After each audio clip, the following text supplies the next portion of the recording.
Good afternoon, everyone.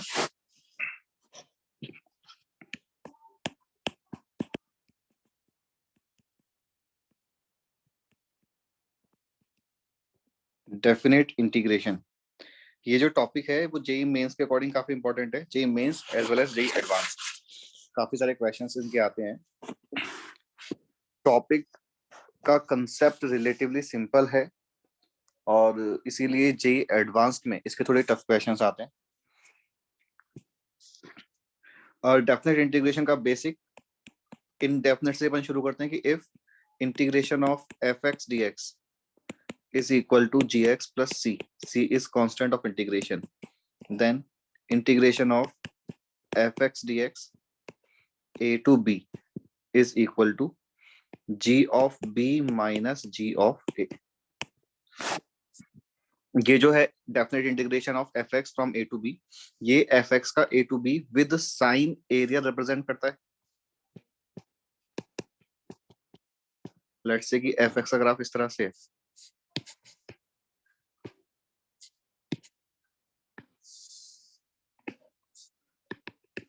ये कुछ ए है, ये कुछ बी है।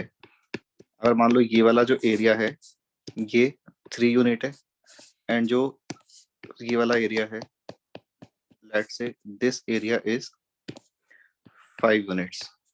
तो अगर हम यहाँ पे a to b f x D x का आंसर फाइंड करेंगे तो हमारा आंसर 5 प्लस माइनस 3 से 2 आ जाएगा।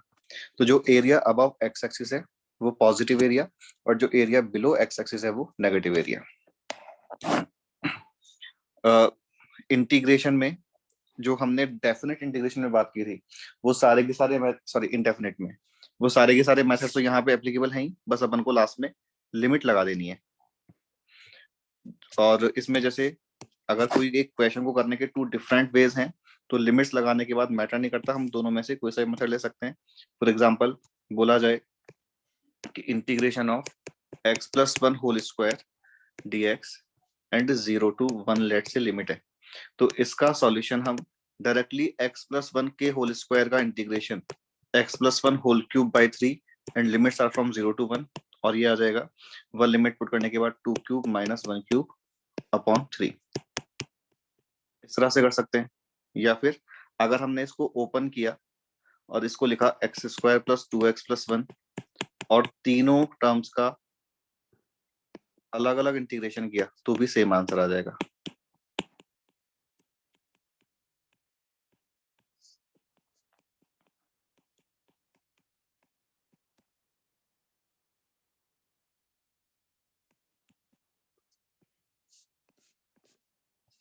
ठीक है, मेथड कोई सा भी ले लो, विद इन लिमिट आंसर जो है ऑलवेज सेम आएगा। जबकि इनडेफिनिट इंटीग्रेशन में दो आंसर दिखने में डिफरेंट हो सकते हैं और उनका जो डिफरेंस है वो कांस्टेंट ऑफ इंटीग्रेशन की वजह से हो सकता है। फॉर एग्जांपल आंसर अगर लिखा हुआ है cot inverse X plus C और सेकंड ऑप्शन में लिखा हुआ है minus tan inverse X plus C, ये दोनों सेम आंसर्स हैं। अगर लिखा हुआ है tan inverse 1 upon X plus C तो ये भी सेम आंसर है, क्योंकि जो भी कांस्टेंट का डिफरेंस आएगा ये कांस्टेंट ऑफ इंटीग्रेशन सी में चला जाएगा।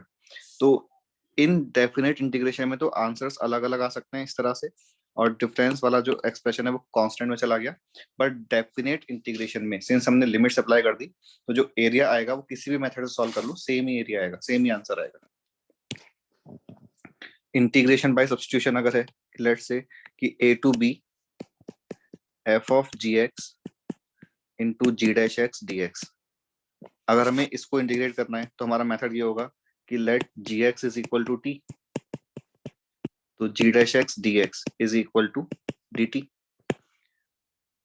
इंटीग्रेशन में एक्सप्रेशन तो F of T D T बन गया, लेकिन अब जो लिमिट्स हैं वो टी की आएंगी। मतलब कि जो डेफिनेट इंटीग्रेशन है इसमें इंपॉर्टेंट है कि अगर हमने यहाँ पे with respect to x integration किया हुआ है then these limits are of x. जिस भी वेरिएबल के रेस्पेक्ट में हम इंटीग्रेट कर रहे हैं उसी की लिमिट्स हैं ये।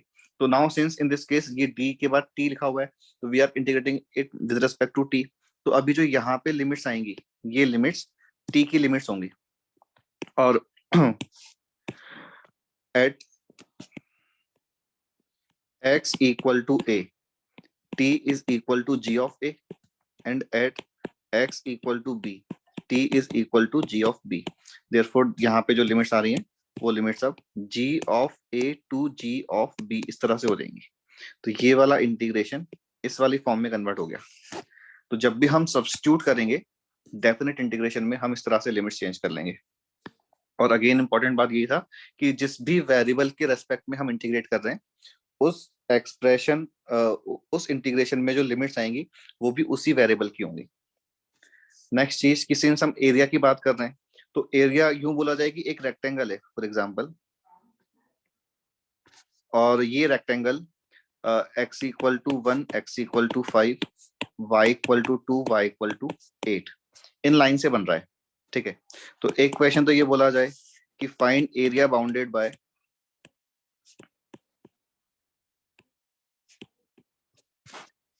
लाइन एरिया बाउंडेड बाय, और इनइक्वालिटी के फॉर्म में गिवन है कि x less than equal to 1 to 5 and y less than equal to 2 to 8। और सेकंड ये बोला जाए कि find area bounded bye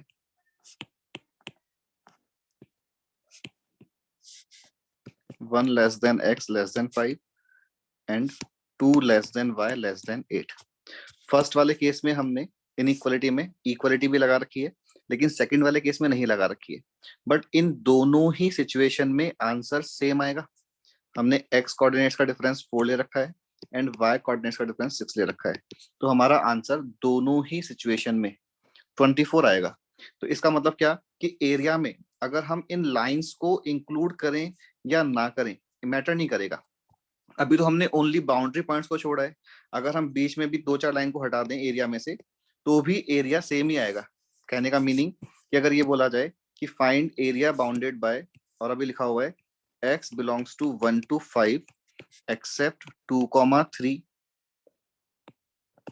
and y belongs to 2 to 8 except 3, 5, ऐसे कुछ भी लिख दिया मैंने, तो भी जो एरिया बनेगा वो सेम आएगा अगर हमने डिस्टिंक्ट पॉइंट्स को यहां से x में से या y में से हटाया है।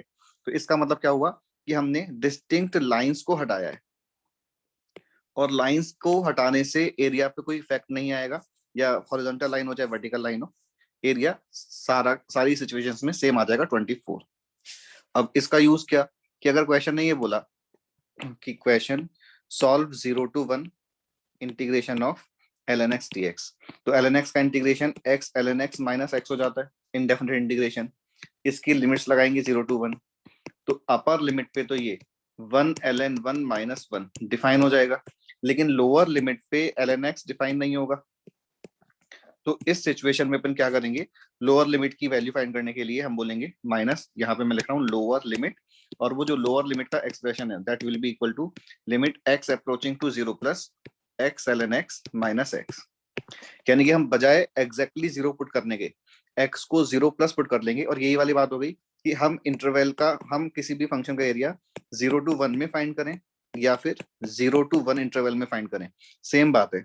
तो यहाँ पे एग्जैक्टली 0 पे सिंस फंक्शन डिफाइन नहीं हो रहा तो हमने ये वाला इंटरवल यूज कर लिया, और x अप्रोचिंग टू 0 प्लस पे इसकी लिमिटिंग वैल्यू लिमिट्स की हेल्प से अपन सॉल्व कर लेंगे एल ऑपरेटर लगा के, और वो लिमिटिंग वैल्यू 0 आ जाएगी सॉल्व करने के बाद।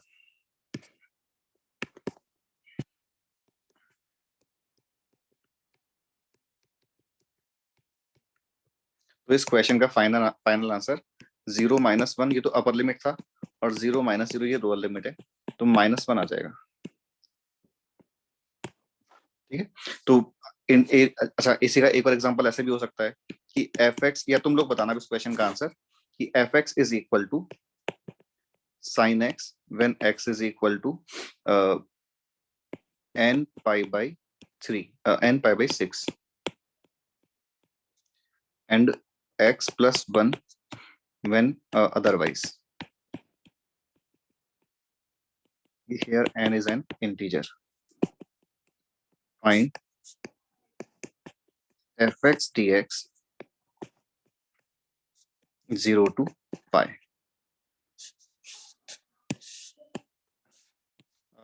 इस क्वेश्चन का आंसर बताओ सभी लोग। अच्छा, लिखने में, अगर आंसर लिखने में प्रॉब्लम आएगी तो अपन ऐसा कर लेते हैं, तुम लोग पाई को, अगर पाई की टर्म्स में आंसर आ रहा है तो पी रख देना, पी लिख देना चैट बॉक्स में, अगर चैट बॉक्स में लिख रहे हो तो, अदरवाइज बोल के बता देना।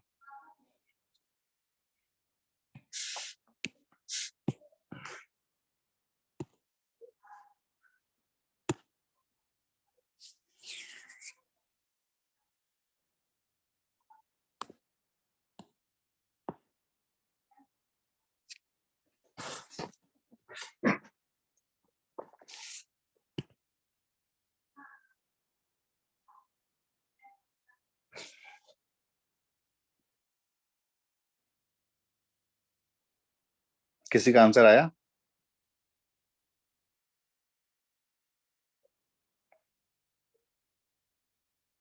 सभी लोग कॉपी पेन तो लेके बैठे हो ना?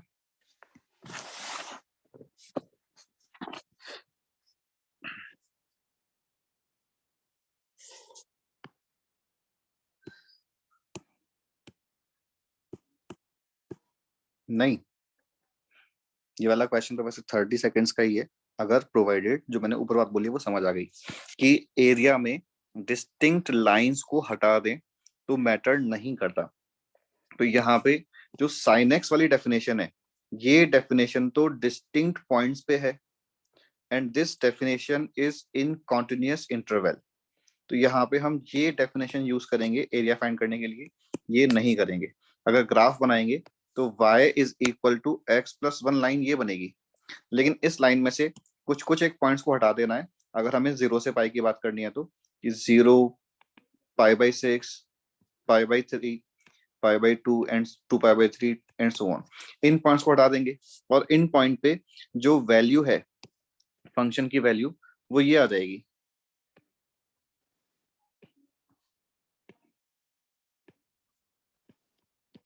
लेकिन इन वैल्यूज का इस एरिया में कोई कंट्रीब्यूशन नहीं होगा, तो we can directly say that this area is equal to this area, और इसका आंसर x+1 का होल स्क्वायर बाई 2 की लिमिट्स 0 टू पाई से पाई+1 होल स्क्वायर -1/2 आ जाएगा। ठीक है, तो जो डिस्टिंक्ट पॉइंट्स पे डेफिनेशन है उसका एरिया में कंट्रीब्यूशन नहीं होता, तो अपन उस डेफिनेशन को ही हटा सकते हैं, और जो कॉन्टिन्यूअस इंटरवल की डेफिनेशन है उसको यूज कर सकते हैं। ठीक है,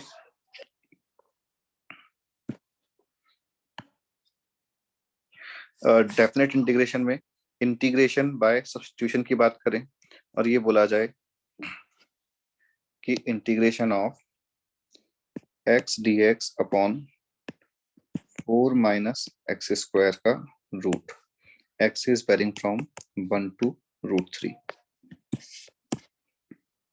तो इन दिस केस सॉल्व करने के लिए हम 4 माइनस एक्स स्क्वायर को या एक्स स्क्वायर को t मान लेंगे, कुछ भी ले सकते हो। तो अगर अपन ने 4 माइनस एक्स स्क्वायर को t एज्यूम किया तो -2x dx is equal to dt। जो एक्सप्रेशन है इंटीग्रेशन के अंदर वो तो इस तरह से कन्वर्ट हो जाएगा, ठीक है, लेकिन जो लिमिट्स हैं वो भी अब t की लिमिट्स आएंगी। अगर वो t की लिमिट्स हैं तो यहाँ से अपन को लिमिट्स फाइंड करनी होंगी। तो at x equal to upper limit t is equal to 1 and at x equal to lower limit t is equal to 3। तो यहाँ पे लोअर लिमिट 3 है, अपर लिमिट 1 है। इसको हम सॉल्व करेंगे, 1/t का integration log of t and limits are from 3 to 1, so this becomes -half into ln1 minus ln3। तो सॉल्व करने के बाद ये ln3/2 हमारा फाइनल आंसर आ रहा है। बट पॉइंट क्या, कि जब भी हम सब्स्टिट्यूट कर रहे हैं तो हमें लिमिट्स भी अकॉर्डिंगली चेंज करनी है। गिवन क्वेश्चन में dx लिखा हुआ है, तो ये लिमिट्स जो है 1 to √3 जो लिखा हुआ है, these limits are of x, and in this case यहाँ पे t है, तो ये वाले लिमिट्स t की लिमिट्स हैं। ठीक है, डिनोमिनेटर में अच्छा रूट था क्या क्वेश्चन में? ओके ओके ओके ओके, मैंने रूट पे ध्यान नहीं दिया। चलो ठीक है, अपन क्वेश्चन को चेंज कर लेके ये कर लेते हैं। अगर रूट था तो dt अपॉन रूट टी का integration t raise to power half upon half आ जाएगा। ठीक, अभी मैंने सिंस इससे सॉल्व किया तो क्वेश्चन में से बने रूट को हटा दिया। अब ये जो मैंने बोला कि जो जिस भी वेरिएबल के रेस्पेक्ट में हम इंटीग्रेट कर रहे हैं लिमिट्स उसी वेरिएबल की होती हैं। तो अब एक इंपॉर्टेंट क्वेश्चन, अगर क्वेश्चन ये लिखा हुआ है कि integration 1 to 2 x square d of ln x, और अपन को एक बार तुम लोग ट्राई करो इस क्वेश्चन को, इसमें कई लोग मिस्टेक करते हैं, तो एक बार तुम लोग ट्राई करो, अगर कुछ आंसर आता है तो बताना।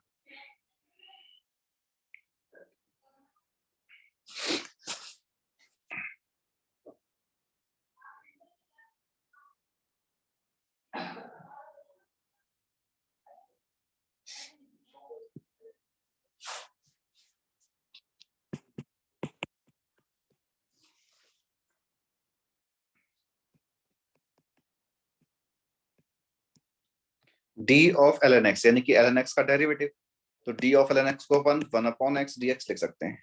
तो बताना ये इंटीग्रेशन अगर i है तो मैंने इस i को ये लिखा, इज इट करेक्ट और रॉन्ग? ये वाला इस रॉन्ग, तो ध्रुव फिर करेक्ट क्या होगा बता सकते हो? तो आपने करेक्ट बोला है, मतलब ये स्टेप रॉन्ग स्टेप है। करेक्ट क्या होगा कि अगर हमने x square into 1 upon x dx लिखा तो अभी यहाँ पे d ऑफ ln x लिखा हुआ है, तो इसका मीनिंग क्या हुआ कि these limits are of ln x, यानी कि ln x जो है वो 1 to 2 वेरी कर रहा है। बट इन दिस केस हमने अभी dx लिखा है, तो अभी हमें यहाँ पे जो लिमिट्स रखनी है वो x की लिमिट रखनी है। तो हमने अभी बोला कि सिंस ln x जो है ये 1 to 2 वेरी कर रहा है, तो if ln x is equal to 1 then x is equal to e, and if ln x is equal to 2 then x is equal to e square। तो in this case जो limits आएंगी वो e से लेके e square आएगी, x की जो limit है वो e टू e स्क्वायर हो जाएगी, और इसको अब अपन सॉल्व कर लेंगे तो ये हो गया integration of x dx e to e square, x square by 2 यानी कि e raise to power 4 minus e raise to power 2 upon 2, इसका आंसर आ जाएगा फाइनल।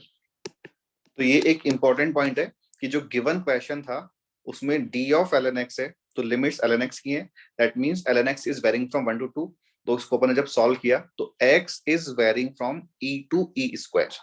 मेथड 2 अगर हम सब्स्टिट्यूट कर दें तो हमने put ln x is equal to t, that means x is equal to e raise to power t।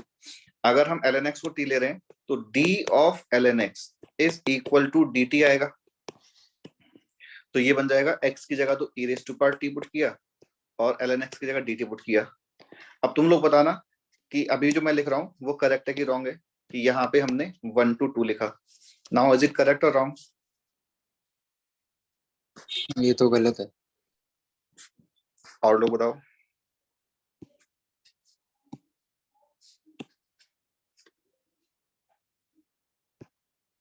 This is correct. Again why, कि हमने बोला कि ये लिमिट्स ln x की हैं and ln x 1 to 2 very कर रहा है, हमने ln x को ही तो t मान रखा है, यानी कि t 1 to 2 वेरी कर रहा है, और इन दिस केस लिमिट्स भी t की चाहिए, तो t 1 to 2 ही वेरी करेगा। ठीक है, अब इसको तुम इंटीग्रेट करोगे तो सेम आंसर मिल जाएगा, e raised to power 2t का इंटीग्रेशन दिस।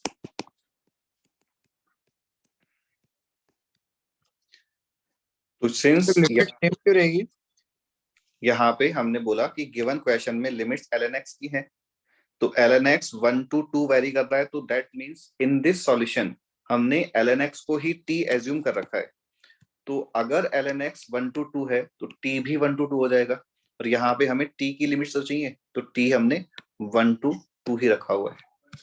अच्छा यस यस ठीक है। हाँ तो यहाँ तक की बात सबको क्लियर है? Next question integration by substitution में ही, मतलब अपन ने लास्ट पेज पे ये वाला क्वेश्चन किया था, तो ये तो एक बेसिक क्वेश्चन था कि जब हमने 4 माइनस एक्स स्क्वायर को या फिर सिंपली एक्स स्क्वायर को टी पुट करके क्वेश्चन सॉल्व कर लिया। ठीक है, क्वेश्चन इस तरह से है कि integration of 0 to pi dx upon 1 plus 2 sine square x.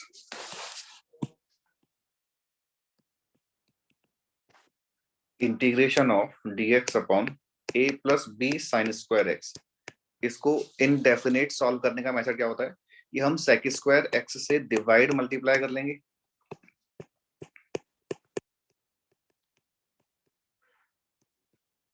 और फिर tan x को टी पुट कर देंगे।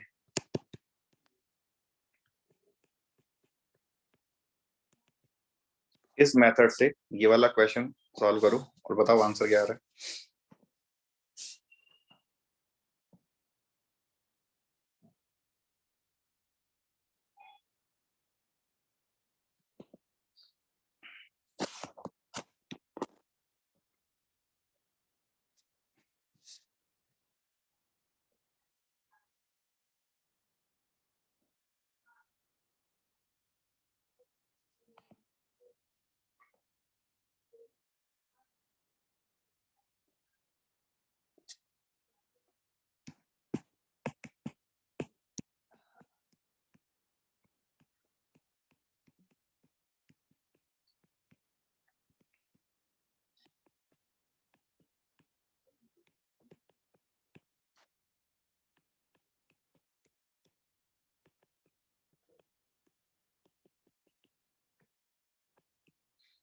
डिनोमिनेटर में जो सेक स्क्वायर एक्स है उसको 1 प्लस tan स्क्वायर लिख लिया, तो denominator becomes 1 plus 3t square. ठीक है, और अब हम लिमिट्स की बात करेंगे, तो at x equal to 0 t 0 आ रहा है, और at x equal to pi t again 0 आ रहा है, तो लिमिट 0 टू 0 हो जाएंगी। तो अब बताओ कि जो मैंने लिखा है इज इट करेक्ट और रॉन्ग?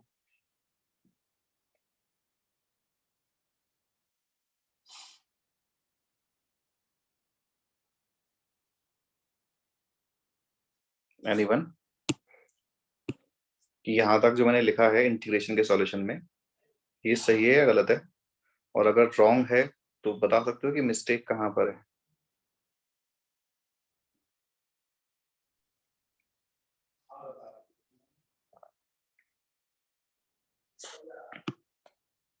कोई तो बोलो।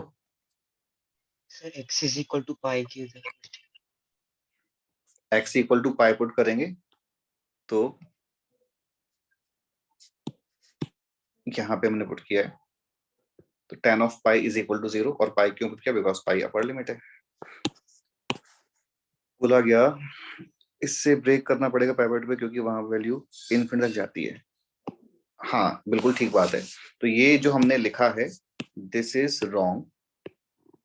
करेक्ट क्या है कि जब भी हम कोई भी एक फंक्शन सब्स्टिट्यूट कर रहे हैं डेफिनेट इंटीग्रेशन में, जब भी हम कोई एक फंक्शन सब्स्टिट्यूट कर रहे हैं, तो ये जरूरी है कि गिवन इंटरवल में वो फंक्शन कॉन्टिन्यूअस फंक्शन हो।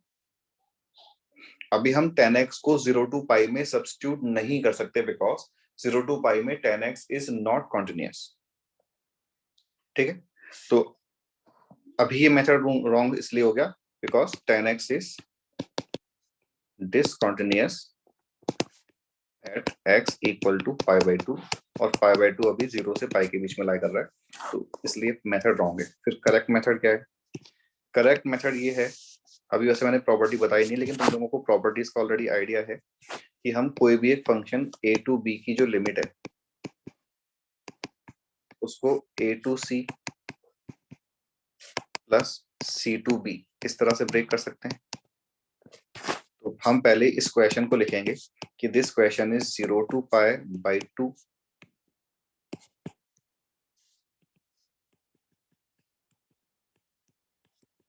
Plus pi by 2 to pi.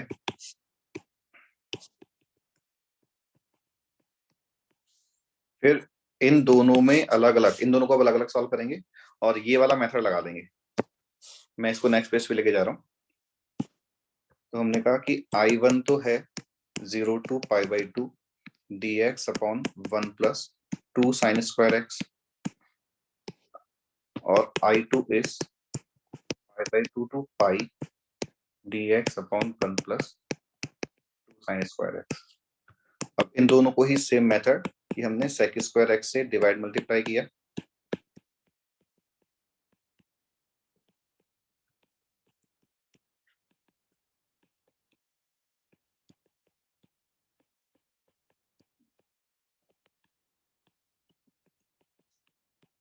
अब इसकी लिमिट 0 से इंफिनिटी बन जाएगी and this becomes dt upon 1 plus 3t square. ठीक है, ऐसे ही बिल्कुल सेम स्टेप्स यहाँ पे भी हैं, ये कॉपी। तुम लोग बताना कि अंदर का एक्सप्रेशन तो ठीक है, ये बन जाएगा, लिमिट्स क्या बनेंगी? इंफिनिटी को INF लिख दो, 0 तो 0 है, तो लिमिट्स क्या बनेंगी सेकंड वाले इंटीग्रेशन में? infinity to 0।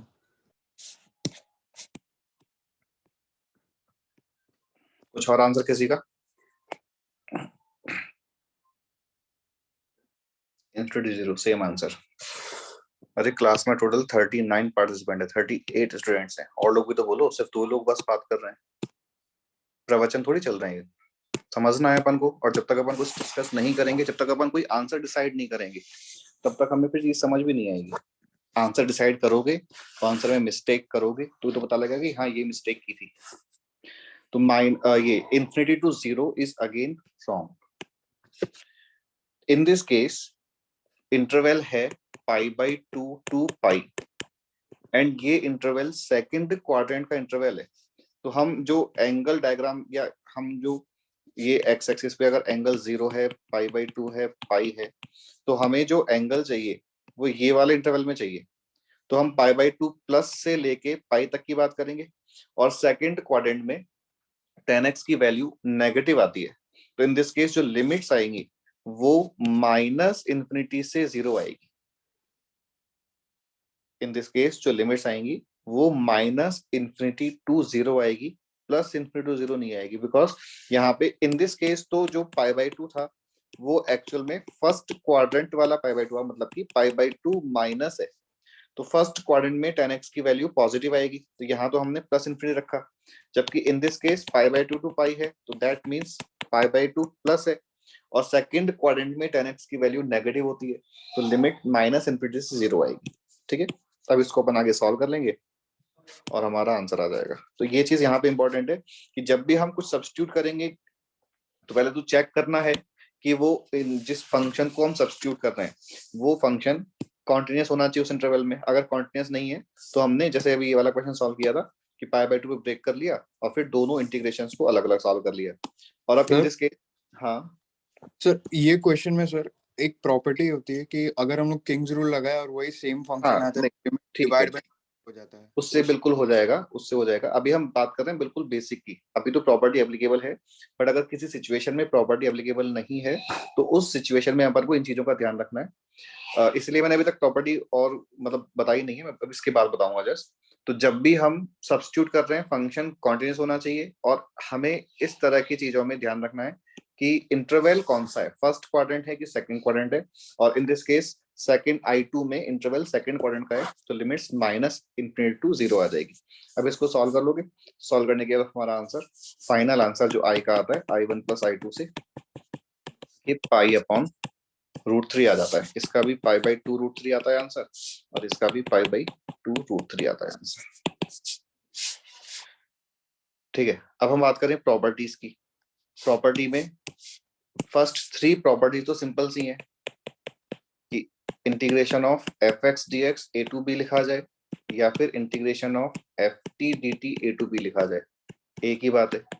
Second property, integration of fx dx a to b is equal to minus times b to a integration of fx dx, and third property है a to b fx dx is equal to a to c fx dx plus c to b fx dx। True और false बताना है तुम्हें। c must lie between a and b, true और false?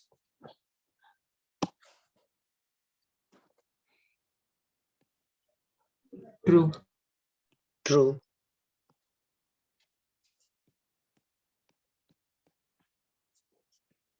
सी कहीं भी लाई कर जाए मैटर नहीं करता।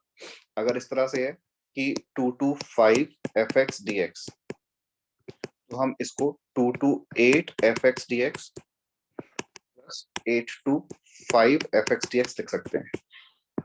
और क्यों लिख सकते हैं कि अगर कोई फंक्शन इस तरह से है और हमें तो ओनली 2 से 5 तक का एरिया चाहिए था, तो हमने क्या किया, 2 से 5 तक का एरिया फाइंड करने के लिए पहले 2 से 8 तक का एरिया फाइंड कर लिया, और फिर ये जो लिखा हुआ है 8 to 5 fx dx, इसको हम minus times 5 to 8 fx dx लिख सकते हैं। तो हमने माइनस टाइम्स किया, यानी कि ये वाला जो एरिया है ये सब्ट्रैक्ट कर दिया, तो यही एरिया मिल जाएगा। तो C can be any real number, ये कोई कंपलसरी नहीं है कि C इसी इंटरवल में लाई करे ना, C कहीं भी लाई कर सकता है। जो भी हमें क्वेश्चन के अकॉर्डिंग चीजें अपनी अगर सिंपल बन रही है उसके अकॉर्डिंग हम C डिसाइड कर लेंगे। इन जनरल जब अपन क्वेश्चन सॉल्व करते हैं तो C गिवन दो नंबर्स के बीच में लेते हैं, बट ये कोई जरूरी नहीं है। ठीक है, Yes. तो ये है फर्स्ट थ्री प्रॉपर्टीज। क्वेश्चन, एक बेसिक सा क्वेश्चन अपन ले लेते हैं कि अगर कोई भी इस तरह का क्वेश्चन है 0 to pi root over 1 plus cos 2x upon 2, ये रूट के अंदर ये सारा, तो इसका आंसर बता सकते हो?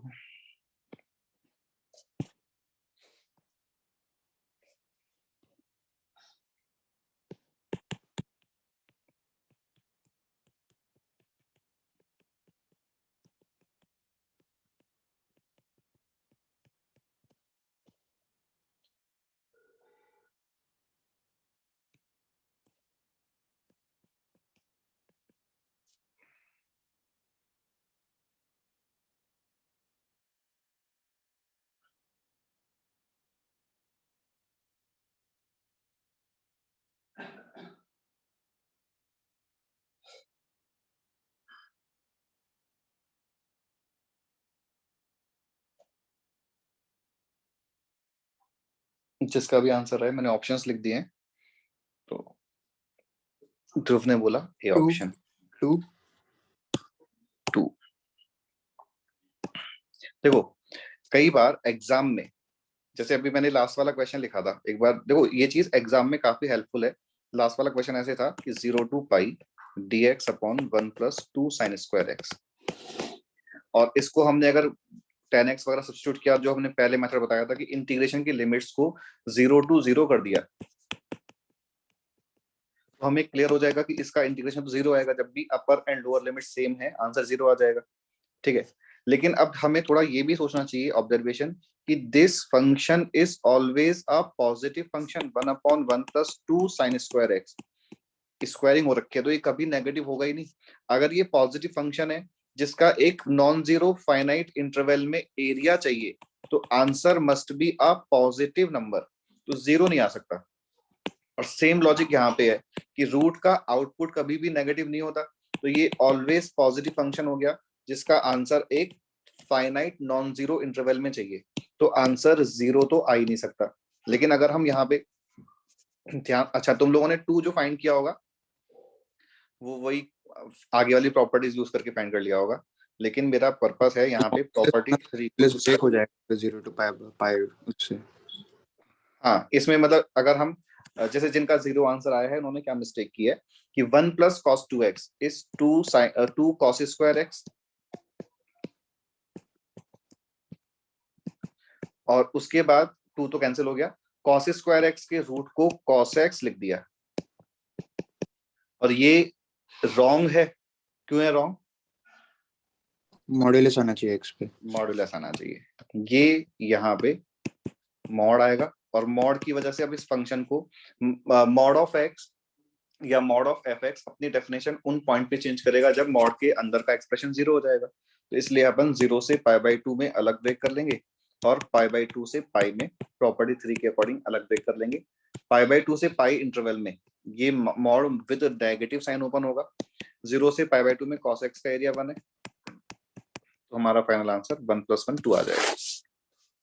ठीक है, ये भी ध्यान रखो, बहुत कई बार यूज होता है कि 0 से π/2 में या फिर cos x का बोल लो या sin x का बोल लो, ये वाले जो एरिया हैं ये 1 आते हैं। ठीक है, तो answer will be in this case option B, that is 2। Question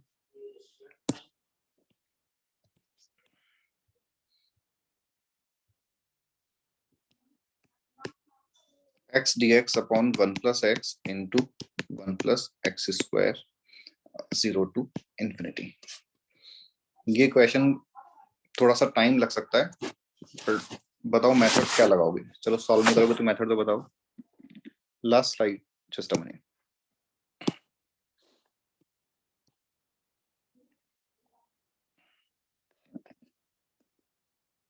partial fraction, ठीक है, बिल्कुल करेक्ट है। पार्शियल फ्रैक्शन से ये वाला क्वेश्चन सॉल्व हो जाएगा जो मैंने नेक्स्ट पेज पे लिखा है। बट कई बार क्या होता है, पार्शियल फ्रैक्शन थोड़ा सा लेंदी हो जाता है, बिकॉज उसमें ए बी वगैरह फाइंड करने पड़ेंगे। फिर ए बी को फाइंड करने के बाद इंटीग्रेशन अलग अलग पार्ट्स में डिवाइड होगा और उसके बाद हम इंटीग्रेट कर लेंगे। ठीक है, इन दिस पर्टिकुलर क्वेश्चन जो मैं मेथड बता रहा हूँ वो मेथड ऑल्दो शॉर्ट तो नहीं है, पार्शियल फ्रैक्शन जितना ही लेंदी है, बट जस्ट एक ऑल्टरनेट मेथड है। मेथड 2 क्या कि मेथड 2 में जब भी limits upper and lower limits एक दूसरे का रेसिप्रोकल है तो हम ये ट्राई कर सकते हैं। ऐसा नहीं है कि ये मेथड ऑलवेज एप्लीकेबल होगा, but most of the questions जब भी लिमिट्स इस तरह की हैं ये मेथड लग सकता है। क्या है मेथड कि हम इंटीग्रेशन की लिमिट को 1 पे ब्रेक कर दें प्रॉपर्टी 3 के अकॉर्डिंग, तो 0 से 1 और 1 से इंफिनिटी।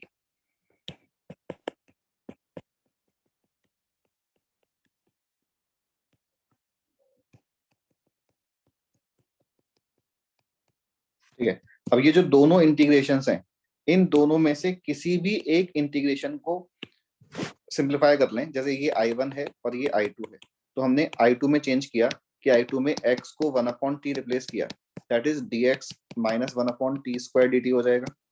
I2 में लिमिट्स अब 1 से 0 बन जाएंगी, समझ आ गया होगा लिमिट्स चेंज करना।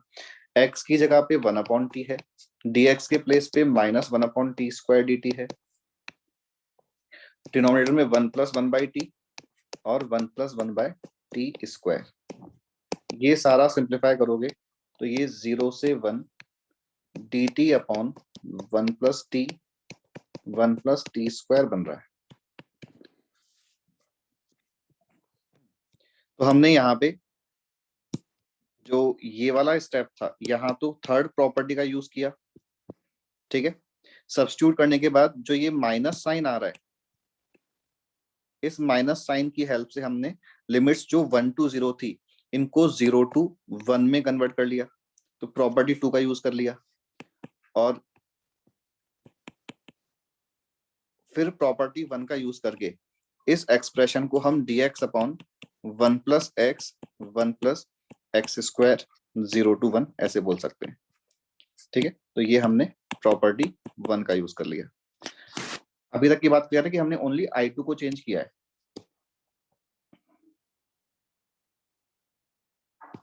अब हम I की बात करें तो I में I1 + I2 है। I1 और I2 दोनों की लिमिट्स अब 0 to 1 हो गई, तो हम इन दोनों इंटीग्रेशंस को एक साथ ऐड कर सकते हैं। तो इंटीग्रेशंस को ऐड करना अलाउड है प्रोवाइडेड लिमिट्स सेम है।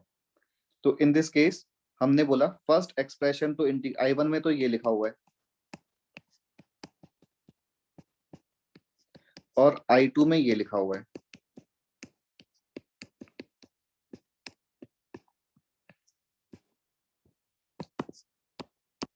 तो समझ आ गया होगा कि जो न्यूमरेटर है वो x + 1 नीचे वाले 1 + x से कैंसिल हो जाएगा और ओनली 1 + x² बचेगा डिनोमिनेटर में, जिसका इंटीग्रेशन tan इनवर्स x आ जाएगा और लिमिट्स पुट करोगे तो आंसर π/4 आ जाएगा। तो ये जो मेथड है ये मेथड क्या है कि जब भी limits upper and lower limits एक दूसरे का रेसिप्रोकल है तो इन सिचुएशन में हम 1 पे 1 क्यों लिया कि 1 एक ऐसा नंबर है जो खुद का रेसिप्रोकल है, तो 1/a से 1 प्लस 1 से a इस तरह से ब्रेक कर लेंगे। और जो दोनों इंटीग्रेशन है उनमें से कोई से भी एक इंटीग्रेशन में x को 1/t रख देंगे। अगर हम I1 में रखते ना x को 1/t तो सारा कुछ सेम बन जाता, बट जो लिमिट्स हैं वो 1 से इंफिनिटी आ रही होती। 1 से इंफिनिटी के लिए जब सॉल्व करोगे तो ये tan इनवर्स में π/2 माइनस π/4 बन के π/4 बन जाएगा। तो आंसर तो सेम आ जाएगा, लेकिन लिमिट्स जो है वो इंटीग्रेशन की 1 से इंफिनिटी आएंगी। तो या तो I1 में या I2 में किसी भी एक में x को 1/t पुट करके हम सेम लिमिट्स में कन्वर्ट कर लेंगे और दोनों इंटीग्रेशंस को ऐड कर देंगे। ठीक है, इसके बाद है नेक्स्ट प्रॉपर्टी। इसमें कोई डाउट किसी को? और इस क्वेश्चन में प्रॉपर्टी 1, प्रॉपर्टी 2, प्रॉपर्टी 3 तीनों का यूज हो गया। ऑल्दो तीनों ही प्रॉपर्टीज बड़ी सिंपल सी हैं। Property 4, 5 and 6, minus a to a fx dx is equal to 0 to a fx plus f of minus x dx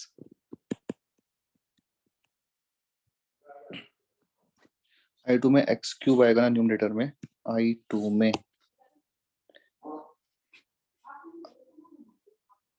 ये वाला t और ये वाला t स्क्वायर, ये वाला t और ये वाला t स्क्वायर कैंसिल हो गया। ठीक है,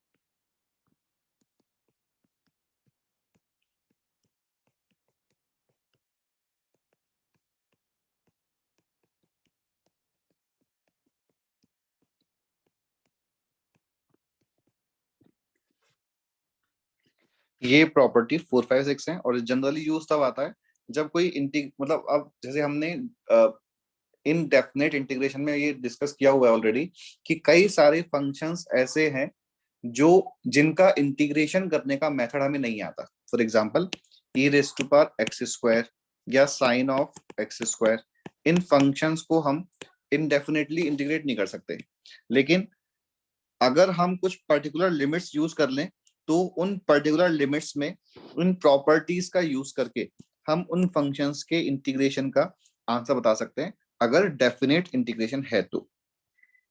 बट अगर अपन पहले जैसे एक सिंपल सा क्वेश्चन में लूं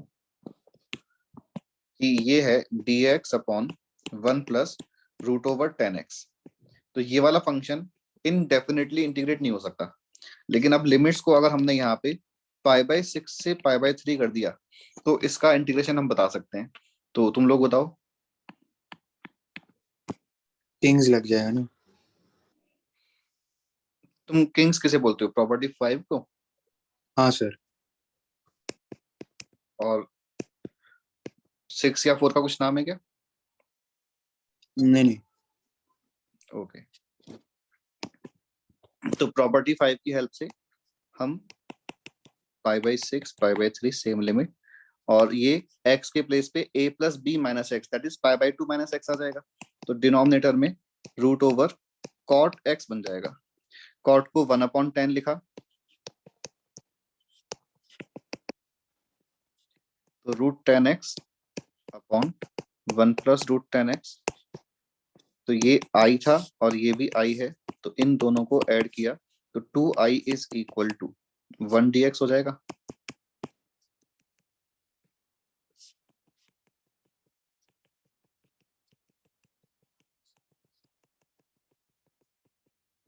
तो इंटीग्रेशन i का आंसर π/12 आ जाएगा। ठीक है, तो यहाँ पे हमने ये किंग्स वाली जो प्रॉपर्टी है प्रॉपर्टी 5, इसका यहाँ पे यूज किया। तो प्रॉपर्टी 5 में तो ऑलवेज बड़ा ही, इनफैक्ट तीनों प्रॉपर्टीज जो है वो इजीली समझ आती है कि कौन से क्वेश्चन में कौन सी प्रॉपर्टी लगानी है। इन दिस केस लिमिट्स जो है वो -a और +a है। इन दिस केस लिमिट्स कोई भी दो रैंडम नंबर्स हैं, और इन दिस केस लिमिट्स 0 से कोई नंबर है, ठीक है। अगर हम जैसे कई बार ऐसा भी होता है कि एक क्वेश्चन को टू कोई सी भी दो अलग अलग प्रॉपर्टीज लगा के भी सॉल्व कर सकते हैं। तो अगर अपन एग्जांपल लें अच्छा पहले अपन अगर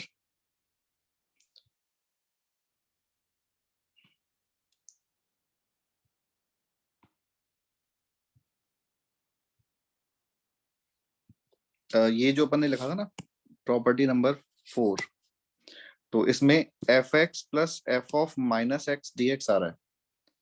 तो फंक्शन में अगर फंक्शन इवन फंक्शन है या ऑड फंक्शन है तो इसको हम फर्दर इस तरह से बोल सकते हैं कि this is equal to 0 if fx is odd function and this is equal to 2 times 0 to a fx dx if fx is even function, because odd function वाले केस में तो f of x plus f of minus x equal to 0 हो जाएगा, और even function वाले case में f of x और f of minus x दोनों ही इक्वल हो जाएंगे, तो वो ऐड होके डबल हो जाएगा।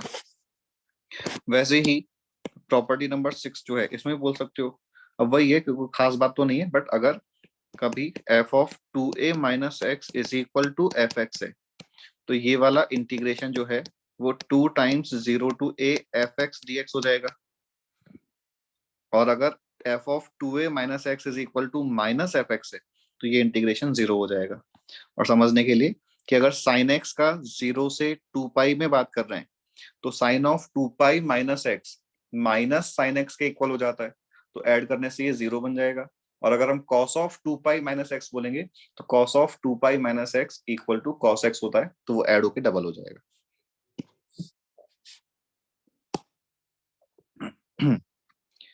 तो ये बोला जाए कि x raise to power 7 minus 3 x raise to power 5 plus 4x cube minus x plus 1 upon cos square x and limits are from minus pi by 4 to pi by 4।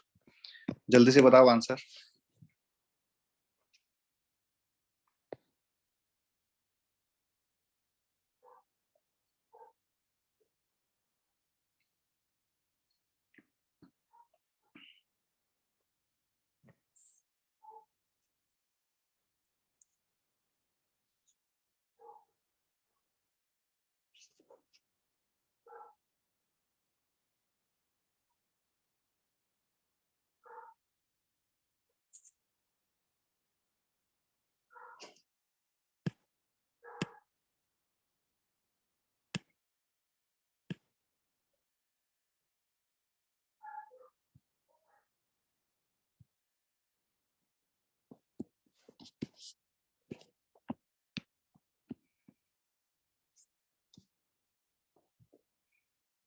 Sir 1 को separate करेंगे फिर बाद में वो जो बचेगा वो odd function है।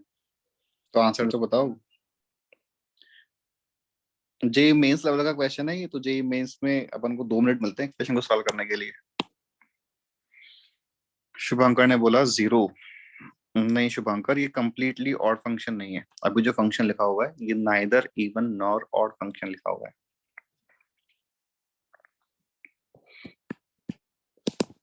जो भी बोला गया था वो करेक्ट था कि 1 को सेपरेट कर लेंगे।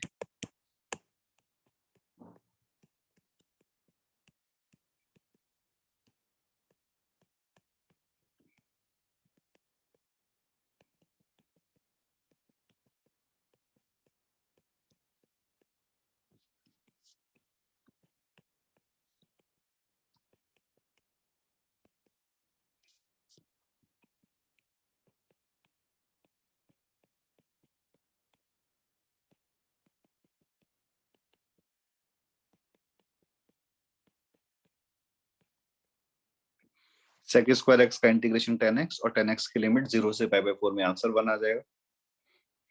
तो ऑड वाला पार्ट सेपरेट किया, इवन वाला पार्ट अलग किया। ऑड वाले पार्ट का माइनस a टू a में इंटीग्रेशन 0 हो गया और इवन वाले पार्ट का डबल हो गया 0 टू a में। ठीक है। अब जैसे ये वाला क्वेश्चन है e raise to power x plus e raise to power minus x upon 1 plus e raise to power x, limits are from -1 to 1। तो इसमें हम -a टू a लिमिट दिख रहा है तो प्रॉपर्टी 4 का यूज कर सकते हैं और लेकिन इसमें अपन चाहे तो प्रॉपर्टी 5 का भी यूज कर सकते हैं, 4 से भी हो जाएगा, 5 से भी हो जाएगा। प्रॉपर्टी 5 में अगर अपन यूज करेंगे तो एक आई तो क्वेश्चन में दे रखा है, एक आई हम प्रॉपर्टी 5 लगाने के बाद बना लेंगे और इन दोनों को ऐड करके 2 आई बना लेंगे और प्रॉपर्टी 4 में सीधे ही हो जाएगा।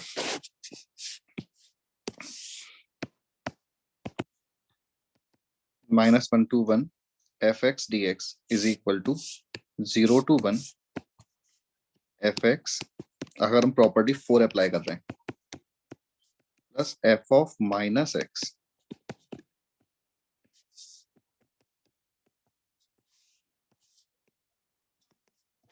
तो देखो e raise to power x plus e raise to power -x तो कॉमन आ गया, और जो ब्रैकेट में बचेगा वो ब्रैकेट में ओनली सिंप्लीफाई करने के बाद 1 ही बच रहा है।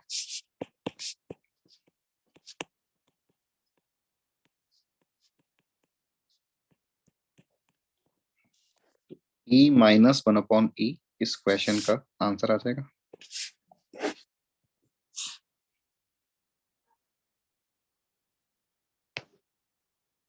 एनी डाउट किसी को यहाँ तक?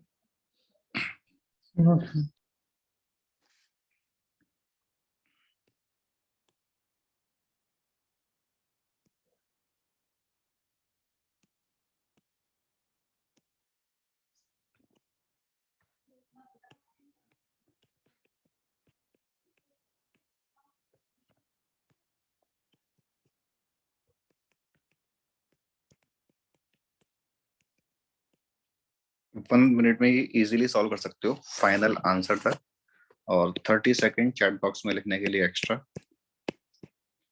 बताओ आंसर।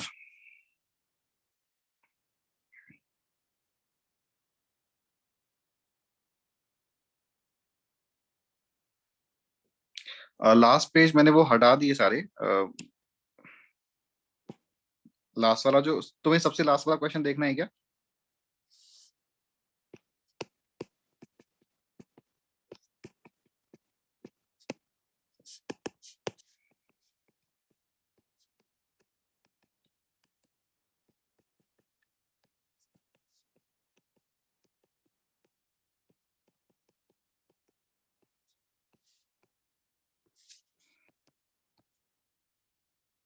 ठीक है, आयुष का आंसर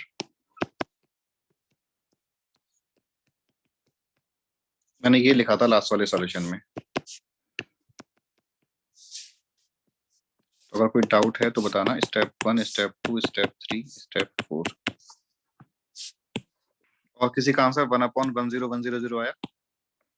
2 लोगों का आंसर आया। तो इन दिस केस हम प्रॉपर्टी 5 अप्लाई करेंगे तो ये हो जाएगा 0 to 1 1 - x x raise to power 99।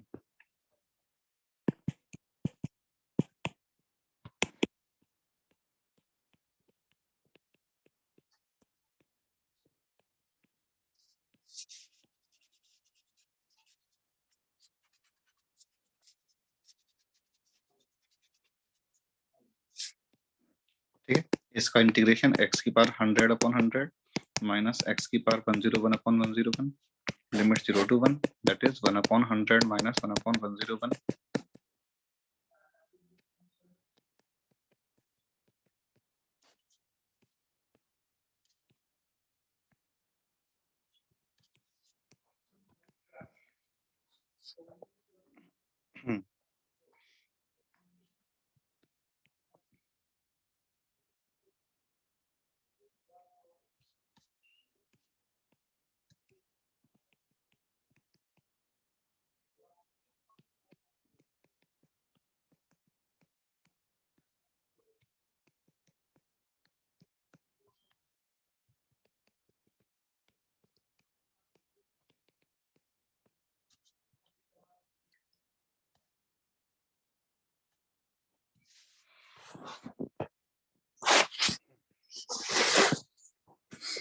तो ये वाला क्वेश्चन लास्ट वाले से थोड़ा लेंदी है, तो देखो 2 मिनट में आंसर आता है क्या?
Pi square by 2,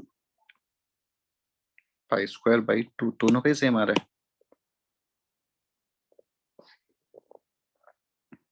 I don't know, मेरे पास आंसर पाई स्क्वायर लिखा हुआ है, तो हो सकता है मेरे पास रॉन्ग लिखा हो। तुम लोग देखना पाई स्क्वायर बाई 2 ही आ रहा है क्या दोनों का, क्योंकि सेम है तो मेरे पास ओनली पाई स्क्वायर लिखा हुआ है।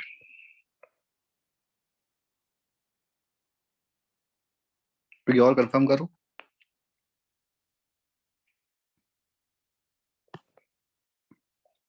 तो यहाँ पे पहले तो हम ऑड और इवन वाले पार्ट्स को सेपरेट करके, जैसे ये 2x upon 1 plus cos square x, ये तो ऑड फंक्शन है,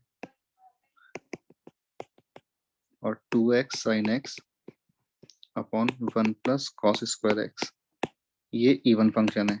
तो फर्स्ट वाला तो 0 हो गया, और सेकंड वाला जो है वो डबल हो जाएगा 0 से पाई में।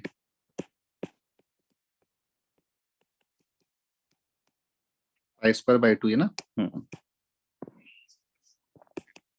तो ये हो गया अब 4 times x sine x upon 1 plus cos square X D X 0 to pi. अब हम यहाँ पे प्रॉपर्टी 6 अप्लाई कर लेंगे 0 से 2a वाला, और उस प्रॉपर्टी के according now this becomes 0 to pi by 2।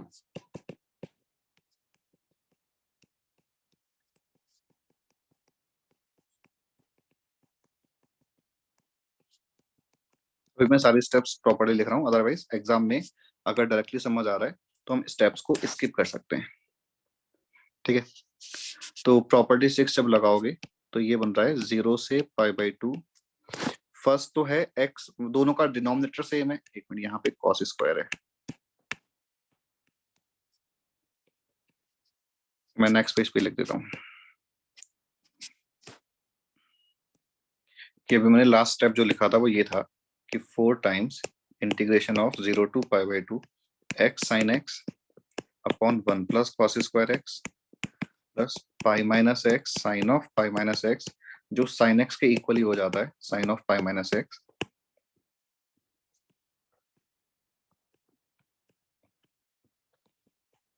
तो ये बन गया एक्स साइन एक्स तो कैंसिल हो गया और पाई साइन एक्स बन गया। और अब ये इंटीग्रेशन करना बड़ा ही सिंपल हो गया, बिकॉज कॉस का डेरिवेटिव साइन की टर्म्स में आ जाता है। सॉल्व करने के बाद तो मैंने सॉल्व किया नहीं है आगे, बट प्रॉपर्टी वाला जो पार्ट था अब तो सिर्फ सब्स्टिट्यूट करके इंटीग्रेट करना है। तो प्रॉपर्टी वाला जो पार्ट था कि यहाँ पे पहले तो हमने प्रॉपर्टी 4 अप्लाई कर ली,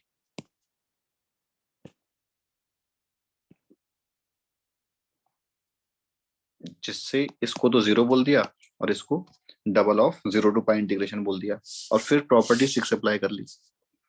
ठीक है, अच्छा इन दिस केस अभी तो हमने प्रॉपर्टी 6 अप्लाई की है, प्रॉपर्टी 5 अप्लाई करोगे ना a plus b minus x kings वाली, तो भी लग जाएगा, तो भी सॉल्व हो जाएगा। दोनों इंटीग्रेशन को फिर ऐड करना होगा और फिर हमारा आंसर आ जाएगा।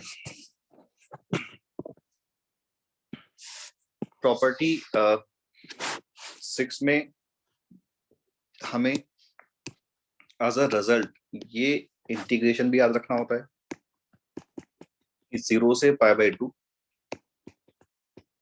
ln of sin x dx is equal to minus pi by 2 ln 2। ये एज अ रिजल्ट याद रखना है, और इसका एप्लीकेशन 0 से pi x ln sin x dx is equal to minus k pi by 2 ln 2, then k is equal to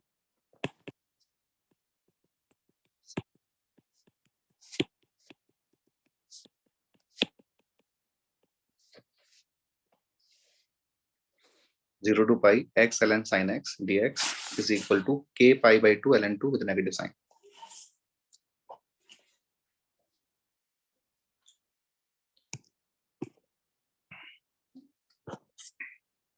ये question भी simple है, 1 मिनट में हो सकता है इजीली. ऑप्शन बताना है एबीसी क्या, एबीसीडी.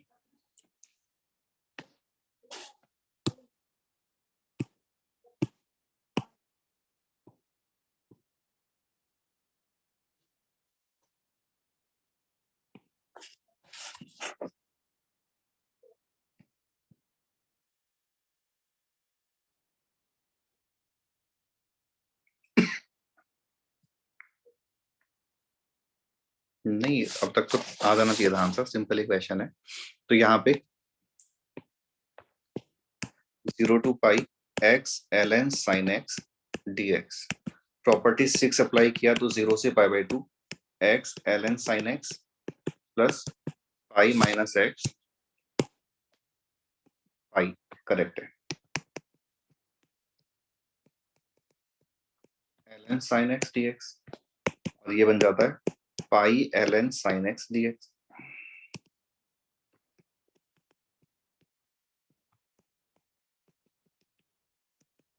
पाई कॉमन आ गया और 0 से पाई बाई 2 में ln और sin x का integration minus pi by 2 ln 2.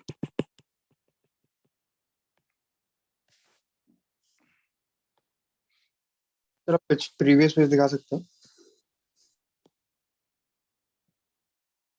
Okay yes. इसमें सर बाय पार्ट्स भी लग सकता है ना? ln of sin x trigonometry में कन्वर्ट हो जाएगा, लेकिन तुम फर्स्ट का इंटीग्रेशन करोगे. कैसे लगाओगे बाय पार्ट्स? फर्स्ट का इंटीग्रेशन करोगे कि डिफरेंशिएशन करोगे? फर्स्ट का डिफरेंट मतलब x को फर्स्ट लूंगा और हम लोग को तो ln sin x का तो पता ही है ना इंटीग्रेशन. नहीं पता ना. अच्छा वो तो पाई. ओके ओके ठीक है ठीक है. फाइनाइट लिमिट्स के साथ पता है, वैसे नहीं पता.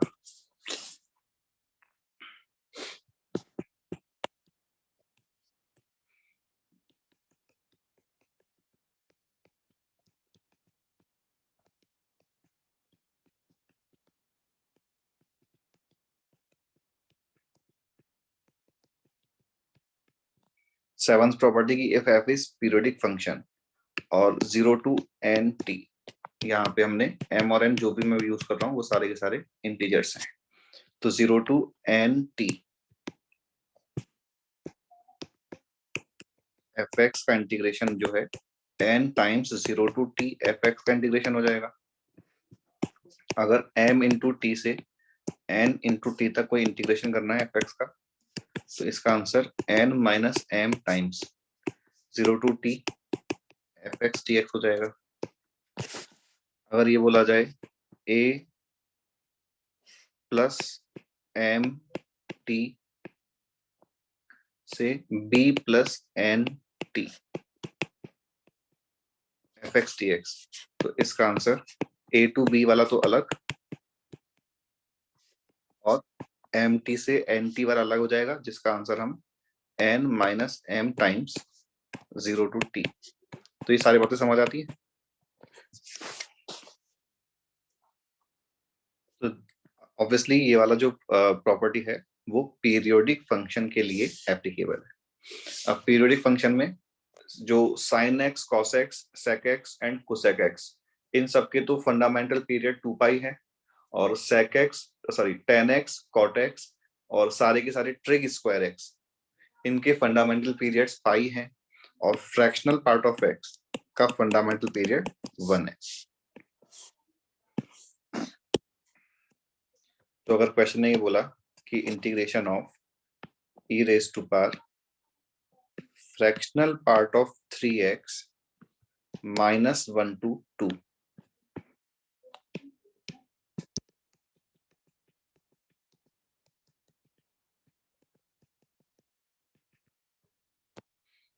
बताओ आंसर.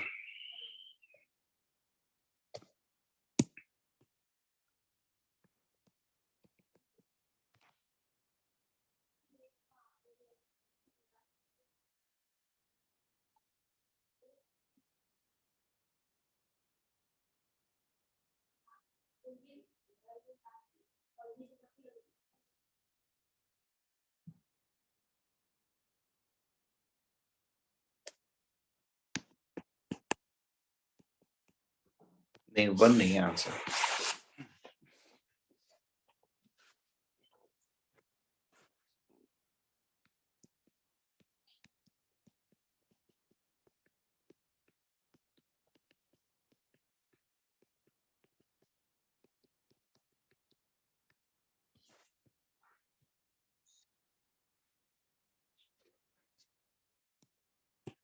करेक्ट। तो टी जो है वो 1/3 है। -1 से 2 में 1/3 लेंथ के टोटल 9 पीरियड्स कवर हो गए। तो ये हो जाएगा 0 से 1/3 e raised to power fractional part of 3x dx। Since x 0 से 1/3 है तो 3x 0 से 1 है, 0 से 1 का फ्रैक्शनल पार्ट 0 से 1 वाला नंबर ही हो जाएगा। तो नेक्स्ट स्टेप में हम सिंपली 0 से 1/3 e raised to power 3x का इंटीग्रेशन लिख सकते हैं।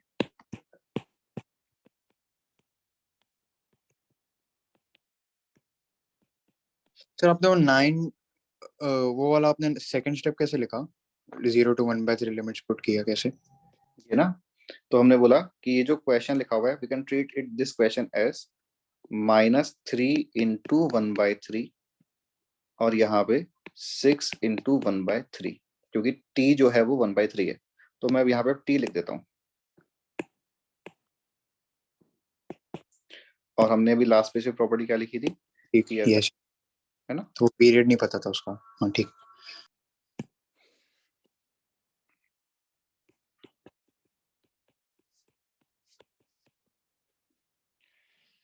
Next question,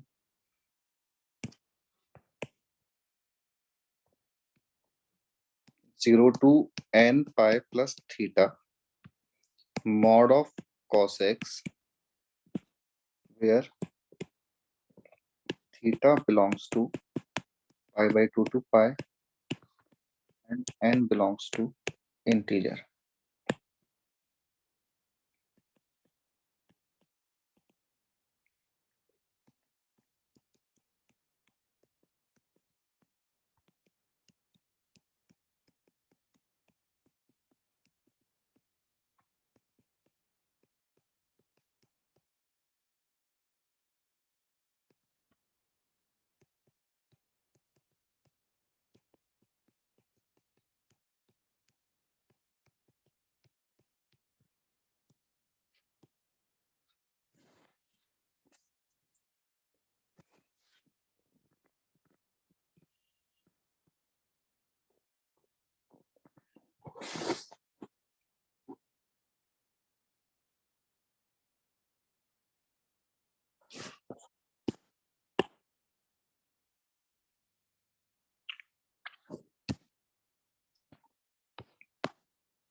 option A.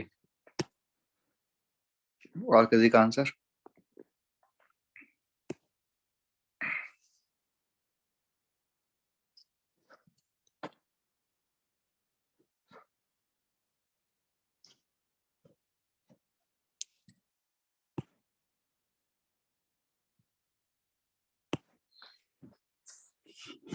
JEE Mains basic concept आने चाहिए, लेकिन कैलकुलेशन की या क्वेश्चन सॉल्विंग की जो स्पीड है वो अच्छी होनी चाहिए, जिससे कि अपन कम मिस्टेक करते हुए quickly maximum number of questions को सॉल्व करें।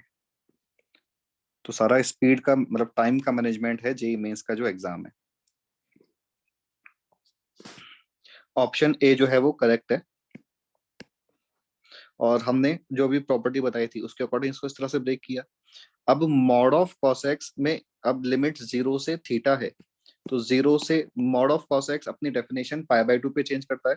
तो पाई बाय 2 0 से पाई बाय 2 अलग, and pi by 2 to theta हमें अलग इंडिकेट करना होगा। 0 से पाई बाय 2 में mod of cos x simple cos x हो जाएगा, और पाई बाय 2 से थीटा में mod of cos x minus cos x होगा। हमने ये ऐसा लिखा क्यों है? बिकॉज क्वेश्चन ने हमें कंडीशन बता रखी है कि थीटा सेकंड क्वाड्रेंट का कोई एंगल है।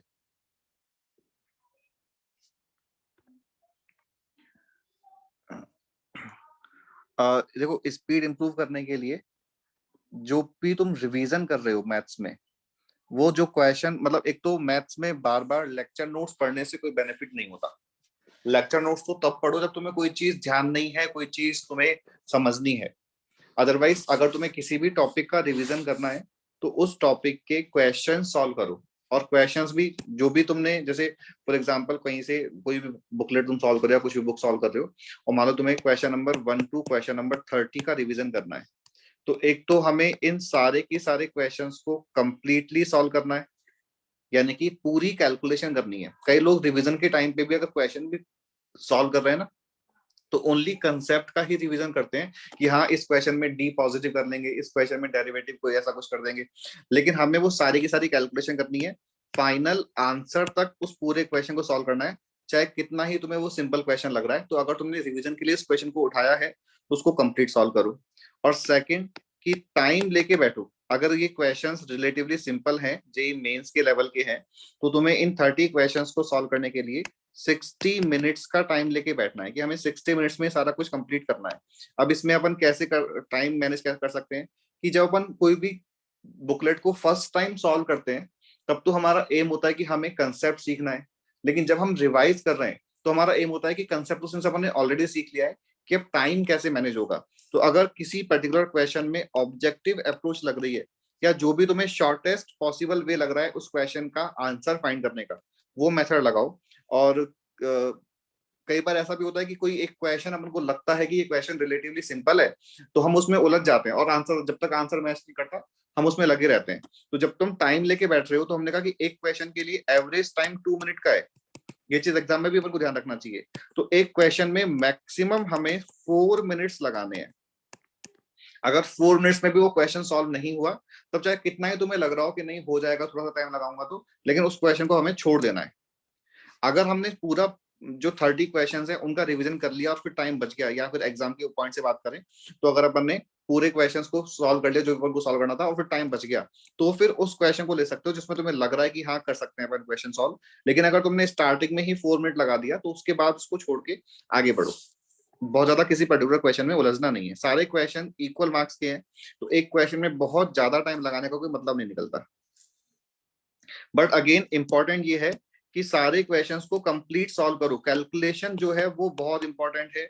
अगर तुम ऑब्जर्व करोगे तो तुम्हारे जो मोस्टली मार्क्स करते हैं, मतलब कि एक तो होता है कि अपन को क्वेश्चन आता ही नहीं है एग्जाम में सॉल्व करना, एग्जाम के क्वेश्चन आया और हमें वो क्वेश्चन बिल्कुल सॉल्व करना नहीं आता। और एक ये होता है कि हमें आता था लेकिन तब भी हम सॉल्व नहीं कर पाए। तो हमें बस इसी नंबर को रिड्यूस करना है कि जो हमें ऑलरेडी आता है उसको हम एग्जाम में सॉल्व कर लें विद करेक्ट आंसर। ये जो क्वेश्चन था, हाँ, इन दिस क्वेश्चन हमने कहा कि थीटा पाई बाय 2 से पाई लाई कर रहा है, तो हमने 0 से pi by 2 plus pi by 2 से थीटा अलग ब्रेक किया। और ये जो लिखा हुआ है इसको हम अपन को सिंस पता है कि cos x का 0 से पाई बाय 2 में एरिया 1 यूनिट होता है, तो 0 से पाई में area mod of cos x का 2 यूनिट हो जाएगा। तो इसका आंसर 2n आ जाएगा, इसके इंटीग्रेशन का आंसर 2 इंटू एन आ जाएगा, इसका 1 हो जाएगा। और इसकी जब लिमिट्स रखोगे तो cos x का इंटीग्रेशन माइनस साइन एक्स, नहीं प्लस साइन एक्स।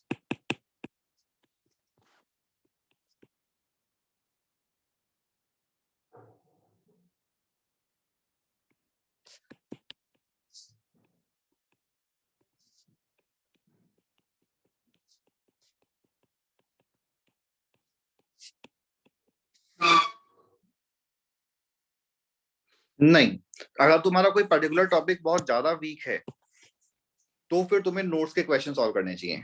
अगर तुम्हें लगता है कि नहीं, बिल्कुल ही कॉन्फिडेंस नहीं है, तो फिर तुम नोट्स के क्वेश्चन सॉल्व कर लो। और ये चीज मतलब पहले ही हो जानी चाहिए थी, बट स्टिल अगर अभी भी तुमने नोट्स के क्वेश्चन को कोई भी बहुत वीक टॉपिक में सॉल्व नहीं किया है तो ही करना, अदरवाइज फिर बुकलेट सॉल्व करो।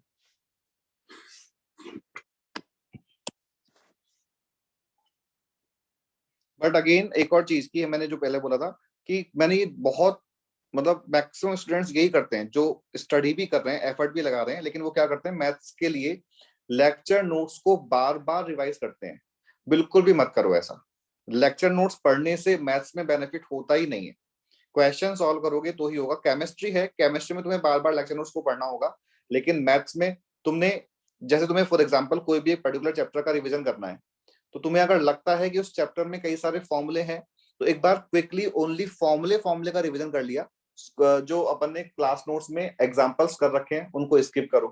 ठीक है। अगर तुम्हें लगता है कि नहीं, किसी पर्टिकुलर चैप्टर में कोई बहुत ज्यादा थ्योरी है नहीं, हाँ, और जो थ्योरी है वो मेनली हमें मोटा मोटा अपन को आता है, तो तुम उस चैप्टर के फिर डायरेक्टली पहले क्वेश्चंस करो।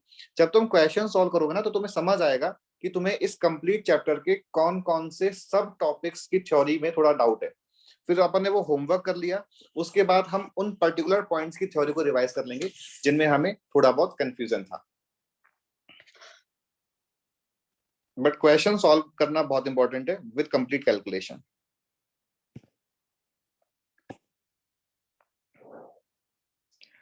अगर तुमने बुकलेट पहले कर रखे है तो फिर सेंगेज कर लो, मतलब कोई सी भी बुक कर लो।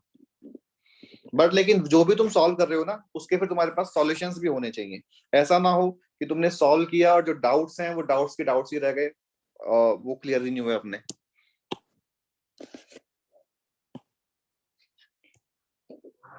Next in this case, in this chapter है वॉलीज फॉर्मूला।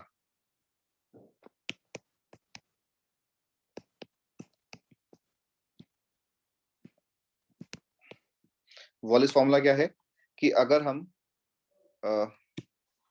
कोई भी इंटीग्रेशन की बात कर रहे हैं, I m comma n 0 to π/2 sin x raised to power m cos x raised to power n,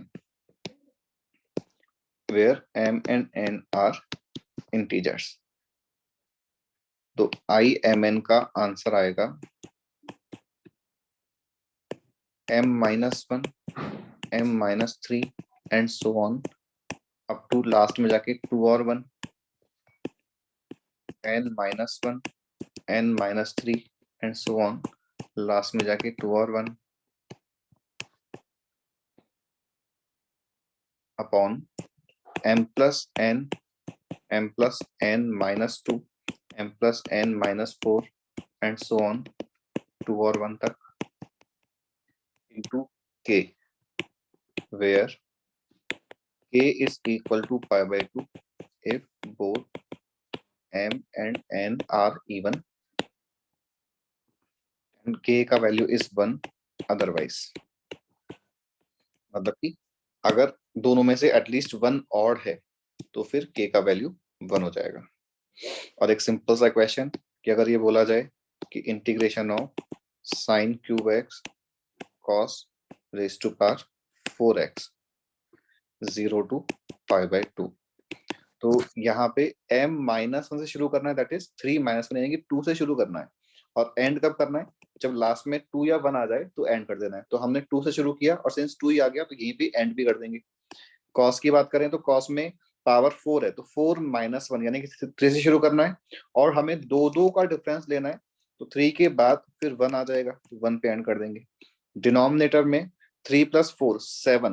देखो इन दिस केस जो कई बार अपन को एग्जाम में अपन मिस्टेक कर देते हैं, तो ध्यान रखना है कि इन दिस केस जो न्यूमरेटर्स हैं वो तो -1 करके शुरू किए थे और जो डिनोमिनेटर है वो m+n से शुरू किया है। तो यहाँ पे 7 फिर 5 फिर 3 फिर 1 आ जाएगा into k। Since this number is odd तो k का वैल्यू 1 आ जाएगा। और इसमें अगर कभी कंफ्यूजन है तो एक्चुअल में ये जो इसका जो इंटीग्रेशन करने का मेथड है वो ये है कि अगर m और n में से कोई सा भी ऑड है तब तो हम सब्स्टिट्यूट कर लेंगे। फॉर एग्जाम्पल इसको अगर अपन प्रॉपर मेथड से सॉल्व करते तो तुम लोग बताना कि हम साइन एक्स को टी लेते या कॉस एक्स को टी लेते, ऑप्शन 1 या ऑप्शन 2। बाय सब्स्टिट्यूशन सॉल्व करने के लिए साइन एक्स को टी लेते इन दिस केस या कॉस एक्स को टी लेते, कॉस एक्स, जिससे कि साइन एक्स जो है वो डेरिवेटिव में यूज में आ जाए। तो जिसका पावर ऑड है वो हमें डेरिवेटिव में बनाना है। तो यहाँ पे साइन एक्स का पावर ऑड है, तो साइन एक्स को डेरिवेटिव में बनाने के लिए हम कॉस एक्स को टी एज्यूम करेंगे। तो ये तो अगर पावर कोई भी एक टर्म का ऑड है तो बाय सब्स्टिट्यूशन सॉल्व हो जाएगा, लेकिन अगर दोनों ही पावर्स इवन है तो फिर हमें डबल एंगल में कन्वर्ट करके सॉल्व करना होगा। तो if both powers are even तो मेथड डिफरेंट है, और at least one of the powers is odd तो मेथड सब्स्टिट्यूशन वाला मेथड है। तो in this case value constant की 1 आती है, and if both M and N are even तो कांस्टेंट का जो वैल्यू है वो 5/2 आता है। ये डायरेक्ट फॉर्मूला से आ जाएगा ना अगर एम और एन इवन भी होंगे तो? हाँ, इनफैक्ट अभी तो यहाँ पे मैं अगर एक और क्वेश्चन लिखूं, इसी पेज पे लिख देता हूँ, सिंपल सा क्वेश्चन है। अगर ये बोला जाए ना कि इंटीग्रेशन में sin x raise to power 6, तो भी हम वॉलिस फॉर्मूला लगा सकते हैं, बिकॉज cos का पावर इन दिस केस 0 हो गया। अब वैसे यहाँ पे इंटीजर की जगह मैंने इंटीजर नहीं लिखना चाहिए था, होल नंबर आता है, ये होल नंबर के लिए फॉर्मूला वैलिड है ओनली, और लिमिट्स जो है वो 0 से π/2। तो यहाँ पे कैसे लगेगा कि sin x की पावर 6 और cos x की पावर 0 मान लेंगे, तो sin x के लिए जो न्यूमरेटर है वो 5 × 3 × 1 आ जाएगा, और अब cos x वाला जो न्यूमरेटर है उसको अपन लिखेंगे ही नहीं ऐसी सिचुएशन में, और जो डिनोमिनेटर है वो 6 × 4 × 3 आ जाएगा। और सिंस दोनों ही पावर यहाँ पे इवन है, 6 पावर 0 पावर, तो फिर मल्टीप्लीकेशन में 5/2 और आ जाएगा। तो ये इस क्वेश्चन का आंसर हो जाएगा। तो अगर sin x है cos x नहीं है, या फिर cos x है sin x नहीं है, तो अपन सॉल्व कर सकते हैं, और अगर दोनों है तो ये फॉर्मूला लग ही जाएगा सीधे सीधे। 6 × 4 × 2 ना? 2, हाँ 2 ठीक है। तो अब नेक्स्ट पेज पे अब तुम लोग बताना, क्वेश्चन है x³ × 1 - x raise to power 5। तो इसका एक मेथड तो है लिमिट्स आर फ्रॉम 0 to 1, एक मेथड तो है कि हम 1 - x रेज टू पावर 5 को ओपन करें और इंटीग्रेट, फिर मल्टीप्लाई करके इंटीग्रेट हो जाएगा, तो वो मेथड सही है। और बस इसमें क्या है कि 1 - x की पावर 5 को ओपन करना पड़ेगा। सेकंड मेथड है कि हम इसको property a + b - x king's use करके 1 - x³ x raise to power 5 dx ऐसे कन्वर्ट कर लें, तो इससे भी इक्वेशन सॉल्व हो जाएगा। ठीक है, अब इसको ओपन कर लेंगे। थर्ड मेथड यूजिंग वॉलीज फॉर्मूले से भी अपन इसको सॉल्व कर सकते हैं। तो उसके लिए हम x जो लिखा हुआ है इसको sin x या cos x कुछ भी एज्यूम कर लो, sin x या cos x नहीं, sin² x या cos² x। तो अगर हमने x का मतलब यहाँ पे मैं थीटा ले लेता हूँ, sin² थीटा लिया तो dx हो गया 2 sin theta cos theta. Integration जो है वो उसकी लिमिट 0 से π/2, x³ के प्लेस पे तो sin थीटा की पावर 6 आ जाएगी, 1 - x whole raise to power 5 के प्लेस पे cos थीटा की पावर 10 आ जाएगी। समझ आ गया? और dx के प्लेस पे 2 sin theta cos theta d theta आ जाएगा। तो this becomes 0 to π/2, 2 times sin theta raise to power 7 cos theta raise to power 11। तो हम वॉलीज फॉर्मूला से भी इस क्वेश्चन को अब आगे सॉल्व कर सकते हैं। तो मेथड 1 तो डायरेक्टली ओपन कर लो, मेथड 2 प्रॉपर्टी का यूज करके फिर ओपन करके मल्टीप्लाई करके सॉल्व कर लो, और मेथड 3 सब्स्टिट्यूट करके सॉल्व कर लो। ठीक है, अब इन दिस केस आंसर क्या आ जाएगा? 6 × 4 × 2, 10 × 8 × 6 × 4 × 2, और नीचे आ जाएगा 11 + 7 18।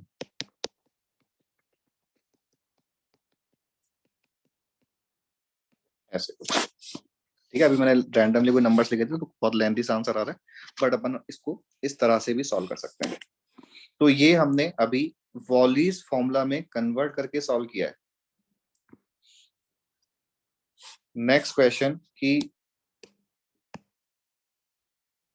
अगर क्वेश्चन इस तरह से है कि limits 0 to 2 x raise to power 3/2 root over 2 minus x, इसको सॉल्व कैसे करेंगे?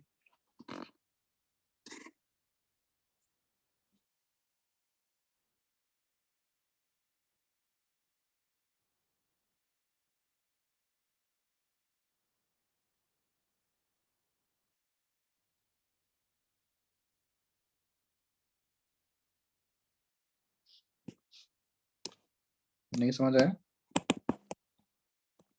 Put x is equal to 2 sine square theta in this case. यहाँ तो क्या था कि 1 माइनस एक्स है, तो x को जब हम साइन स्क्वायर थीटा रखेंगे तो 1 minus sign square theta cos square theta बन जाएगा। इन दिस केस 2 माइनस एक्स है, तो इसलिए अपन ने x को 2 साइन स्क्वायर थीटा पुट किया है, तो dx तो हो जाएगा 4 sine theta D theta, sign theta cos theta D theta, और ये जो इंटीग्रेशन है ये अब क्या बन जाएगा, x रेज टू पावर 3/2, तो 2 raise to power 3/2 sine cube theta, फिर √2 टाइम्स कॉस थीटा, और फिर 4 times sine theta cos theta D theta, and limits are from 0 to π/2। और अब ये तो हो गया 4 और ये भी हो गया 4, तो 16 बाहर आ जाएगा और वॉलिस फॉर्मूले से ये सॉल्व हो जाएगा। ठीक है, इस टाइप के क्वेश्चन किंग्स सब कोई प्रॉपर्टी से और कोई सॉल्व कर सकता है? नहीं होगा। अगर तुम किंग्स लगाओगे तो अभी एक्सप्रेशन से वो अटक रहा है। बन जाएगा। हाँ, लेकिन एक बार मैं किंग्स लगा के अगर अपन ऐड करें तो कुछ सिंपल हो रहा है, या हो सकता है, मतलब ट्राई करना पड़ेगा। अभी तो लिखा हुआ है x raise to power 3/2 root over 2 minus X, और इसको हमने लिखा 0 to 2 minus X raise to power 3/2 root over X, और दोनों को ऐड किया तो root X root 2 minus X, common लिया तो ब्रैकेट में क्या बचेगा, x प्लस 2 माइनस एक्स। हाँ, हो जाएगा ना फिर। अब root over quadratic, yes yes yes,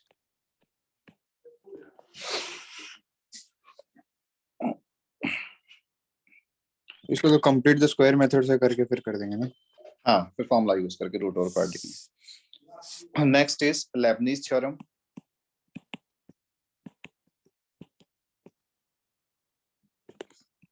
और ये फंक्शन के इंटीग्रेशन को डिफरेंशिएट करने के लिए डेफिनेट इंटीग्रेशन को। तो अगर कोई फंक्शन इस तरह से है कि कैपिटल एफ एक्स बोल देते हैं उस फंक्शन को, capital F x is equal to small G X से लेके एच एक्स तो लिमिट्स हैं, और small F T D T यहां लिखा हुआ है, then F dash X capital F का derivative is equal to F of upper limit into upper limit का derivative minus F of lower limit into derivative of lower limit. तो ये Wallis theorem का statement है, basic Wallis theorem. तो इसका use JEE mains में अगर आएगा तो जो जैसे अपन एक मैं क्वेश्चन लिखता हूं,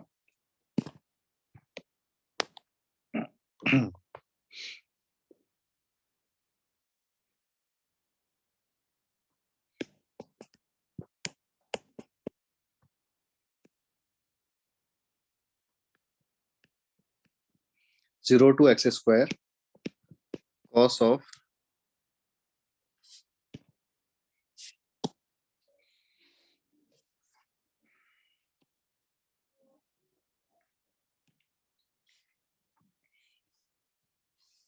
ठीक है, स्मॉल एफ वाले फंक्शन में हमने इंटीग्रेशन की अपर लिमिट को पुट किया इनटू अपर लिमिट का डेरिवेटिव माइनस एफ में लोअर लिमिट को पुट किया into derivative of lower limit.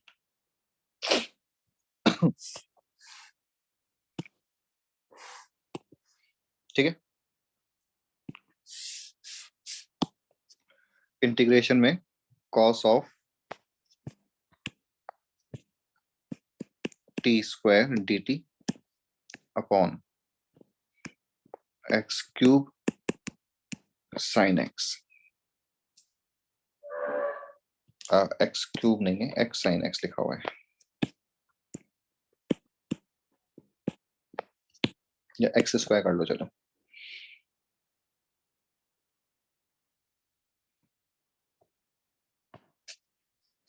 बताओ इस क्वेश्चन का आंसर। अच्छा, इस क्वेश्चन में लेबनिज थ्योरम क्यों लगेगी कि ये 0/0 फॉर्म है लिमिट का, और हम 0/0 फॉर्म में एल हॉस्पिटल रूल लगा सकते हैं। एल हॉस्पिटल रूल के अकॉर्डिंग एफ और जी, ऊपर और नीचे जो फंक्शंस लिखे हुए हैं उन दोनों को डिफरेंशिएट करेंगे, तो डिनोमिनेटर का डेरिवेटिव तो सिंपल सा 2x हो जाएगा, न्यूमरेटर का लेबनिज थ्योरम से लिखो।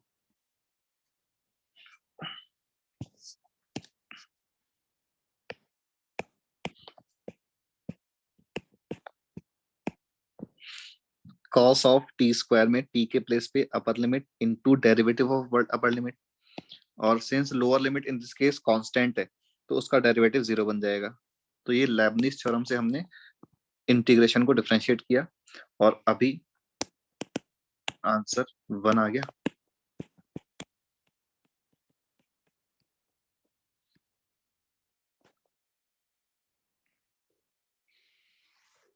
मॉडिफाइड लेबनिज थ्योरम तुम लोगों को पढ़ाया है क्या? Although JEE Yes. मेंस में तो उसका कोई यूज नहीं है, बट स्टिल एक बार अपन चलो देख लेते हैं कि अगर कोई भी एफ एक्स इस तरह से है कि F of X comma T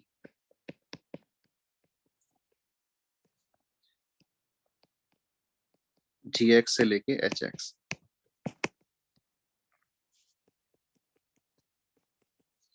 first two terms तो सेम है जो हमने अभी लिखी थी कि जो भी फंक्शन है उसमें टी के प्लेस पे upper limit into derivative of upper limit minus F of T के प्लेस पे lower limit into derivative of lower limit plus, तो पार्शियल डिफरेंस था ना। हाँ ये पार्शियल डिफरेंशिएशन में है कि del by del X of F of X comma T D T, और इसका मतलब ये ब्रैकेट इस तरह से है यहाँ पे कि हमें इस f वाले फंक्शन जिसके अंदर x और t दोनों हैं इसको with respect to x differentiate करना है, और जो फंक्शन बनेगा आफ्टर डिफरेंशिएशन उसको with respect to t integrate करना है, और इंटीग्रेशन की लिमिट्स जो है वो सेम है gx से लेके hx तक। बट जेई मेंस में तो बिल्कुल भी इसका यूज नहीं है, इनफैक्ट एडवांस ने भी इस टाइप के क्वेश्चंस कभी पूछे नहीं है। बट वो है कि एक्चुअली पहले जब स्क्वायर सब्जेक्टिव था बहुत कई साल पहले, तो तब शायद एक क्वेश्चन आया था, उसके बाद एडवांस ने कभी पूछा नहीं है इस पे बेस्ड क्वेश्चन। अपना 134 हो गए। इंटीग्रेशन में तुम लोगों को एरिया भी इसी चैप्टर में पढ़ाया था या अलग पढ़ाया था? सर इसमें आइडिया दिया था एरिया का। अच्छा सर ओके उसमें ऐसे क्वेश्चन आते हैं ना कि एक सम है, तो फिर उसको हम लोग ऐसा ग्राफ के थ्रू मतलब ऐसा प्लॉट हाँ करके, तो फिर हम लोग इंक्रीजिंग डिक्रीजिंग बोलते हैं किसका क्या बड़ा है वो, उससे तो वो वाला सिखाया था। ओके। अभी तो वैसे अपना इसमें यहाँ पे integration as a limit of सम,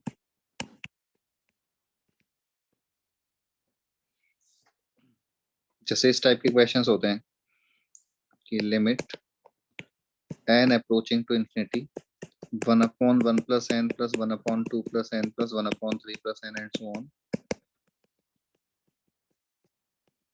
और इसको अपन को सॉल्व करना है। तो देखो इस टाइप के क्वेश्चन दो, मतलब बिल्कुल सेम पैटर्न में दिखने वाले क्वेश्चंस दो जगह बनते हैं। एक तो सैंडविच थ्योरम के क्वेश्चंस भी ऐसे ही दिखते हैं, और दूसरा इंटीग्रेशन में कन्वर्ट करने वाले क्वेश्चंस भी ऐसे ही दिखते हैं। तो हमें समझ कैसे आएगा कि अगर सीरीज जो है वो इंक्रीजिंग या डिक्रीजिंग सीरीज है, तो हम पहले ट्राई करेंगे सैंडविच थ्योरम। सैंडविच थ्योरम के लिए क्या ट्राई करते हैं कि जैसे अभी इन दिस केस अगर हम इस डायरेक्शन में जा रहे हैं तो जो नंबर्स हैं वो डिक्रीज करते जा रहे हैं, डिनोमिनेटर सिंस इंक्रीज कर रहे हैं, तो ओवरऑल नंबर्स डिक्रीजिंग पैटर्न में है। तो these all numbers are greater than, since decrease कर रहे हैं तो ये इसका लोअर लिमिट हो जाएगा और ये इसका अपर लिमिट हो जाएगा। तो फर्स्ट नंबर सेकंड नंबर, ये सारे के सारे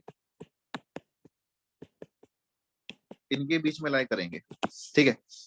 सैंडविचरों का मेथड यही होता है। और फिर हम इन सारे नंबर्स को ऐड कर देंगे।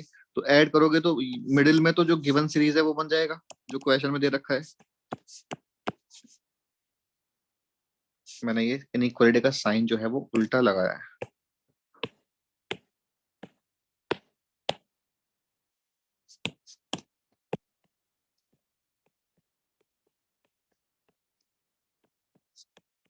तो जब लोअर लिमिट में ऐड करोगे तो ये n नंबर्स को ऐड किया तो n/2n आ जाएगा। और अपर लिमिट में ऐड करोगे तो ये n/1 प्लस n आ जाएगा, ठीक है। अब हम इन दोनों की लिमिट्स फाइंड करेंगे। तो n अप्रोचिंग टू इंफिनिटी पे इसका लिमिटिंग वैल्यू तो 1/2 आ रहा है और इसका लिमिटिंग वैल्यू 1 आ रहा है। अगर दोनों का n अप्रोचिंग टू इंफिनिटी पे लिमिटिंग वैल्यू सेम आ जाता है तब तो सैंडविच थ्योरम एप्लीकेबल है। इन this case sandwich theorem applicable नहीं है बिकॉज दोनों का लिमिटिंग वैल्यू अलग अलग आ रहा है। Integration as a limit of sum वाले केस में क्या, कि इन दिस केस हम इसको समेशन की फॉर्म में लिखेंगे। तो given series is 1/r plus n where r is varying from 1 to n and limit n approaching to infinity। और हम हमारा जो मेथड होता है उसके अकॉर्डिंग हम r/n को x से रिप्लेस करते हैं और 1/n को dx से रिप्लेस करते हैं। तो पहले हमें r/n और 1/n को बनाना है तो अपन ने ऊपर नीचे n से डिवाइड किया तो दिस बिकम्स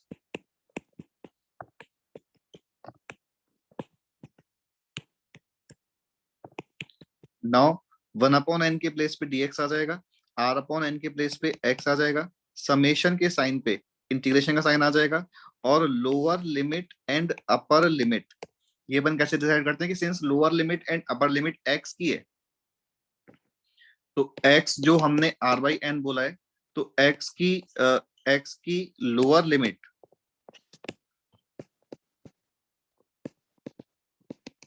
क्या बन जाएगी, limit n approaching to infinity r minimum upon n and upper limit क्या बन जाएगी, limit n approaching to infinity r maximum upon n। r minimum question ने 1 बोल रखा है तो इन दिस केस 1/n हो जाएगा जो 0 बन जाएगा और r मैक्सिमम क्वेश्चन ने n बोल रखा है तो इन दिस केस n/n बन जाएगा जो 1 बन जाएगा। तो इंटीग्रेशन की लिमिट 0 to 1 आ जाएगी, ठीक है। अगर कभी क्वेश्चन ने समेशन में r की वैल्यू को 5 से 3n + 7 लाई करा रखा है तो इसको जब हम इंटीग्रेशन में कन्वर्ट करेंगे तो बताना इंटीग्रेशन की लिमिट्स क्या बन जाएगी।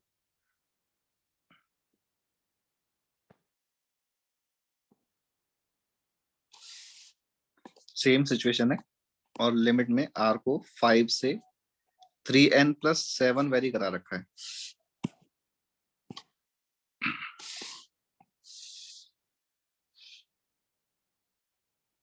सर एक्सप्रेशन सेम है क्या, x प्लस वाली? हाँ ऑल्दो एक्सप्रेशन मैटर नहीं करेगा बट मान लो सेम है।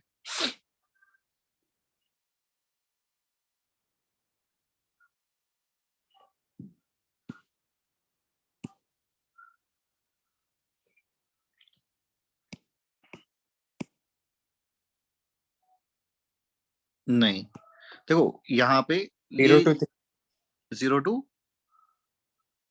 3 0 to 3 सही है। हमें ये तो ये देखो कि हमने यहाँ पे x किसे, ये जो इंटीग्रेशन में लिमिट्स आएंगी वो x की लिमिट्स आएंगी। x किसे बोला है, r/n को। तो x बोला है r/n को। अगर x की लोअर लिमिट चाहिए तो हम r मिनिमम यूज कर लेंगे। r minimum in this case 5 है तो यहाँ पे 5/n आ जाएगा। उसकी लिमिटिंग वैल्यू भी 0 ही आ रही है। अपर लिमिट के लिए r मैक्सिमम यूज करेंगे और r maximum in this case 3n + 7 है। 3n + 7 की लिमिट सॉल्व करोगे तो 3 आ जाएगा। तो लिमिट्स 0 to 3 हो जाएंगी। तो ये लिमिट r/n से डिसाइड होगी जिसको अपन ने x से रिप्लेस किया है। और इन दिस केस हाँ सर इस ये क्वेश्चन ये कॉन्सेप्ट के रिगार्डिंग मेरे को एक क्वेश्चन में डाउट था तो उसके क्वेश्चन के थ्रू आप सॉल्व कर सकते हैं। बोलो। Limit n tending to infinity 2n cn raise to 1 by n। हाँ हाँ वही। 2n cn क्या होता है? 2n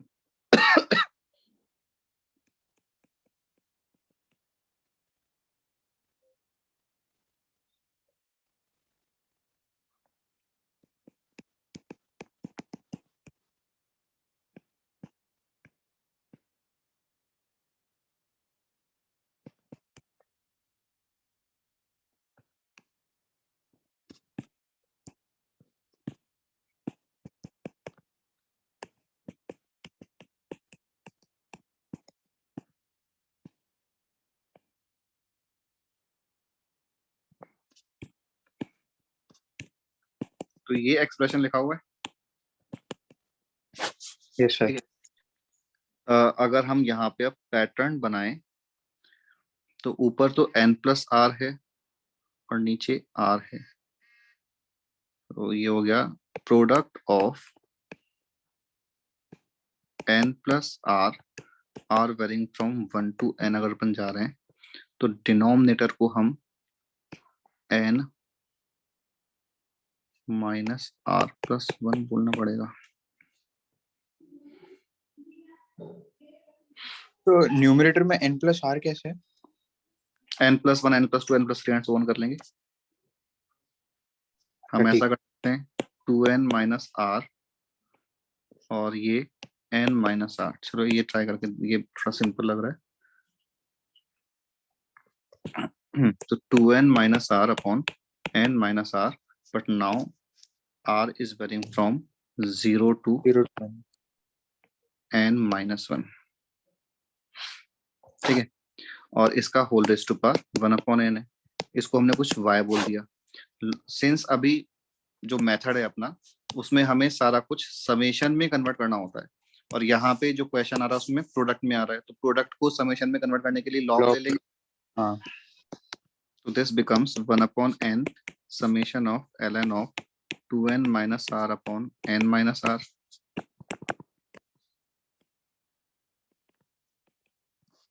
one upon n summation of ln of 2 -r upon n upon 1 -r upon n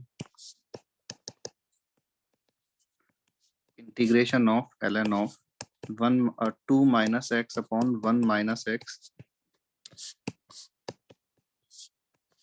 ठीक है, अब आगे सॉल्व हो जाएगा।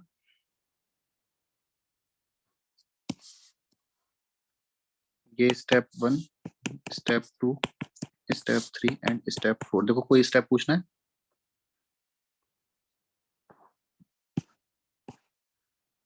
सर मेरे को वो न्यूमरेटर वाला पार्ट नहीं समझ आ रहा। 2n माइनस r आपने कैसे जज किया? 2n 2n-1 2n-2 ये तो लिखा हुआ है।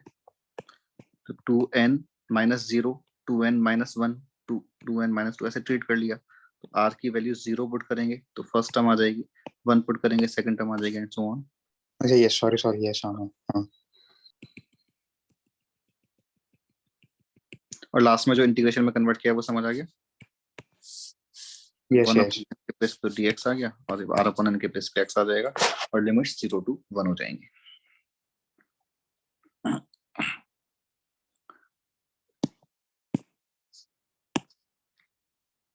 तो इसको मेंस लेवल क्वेश्चन बोल सकते हैं?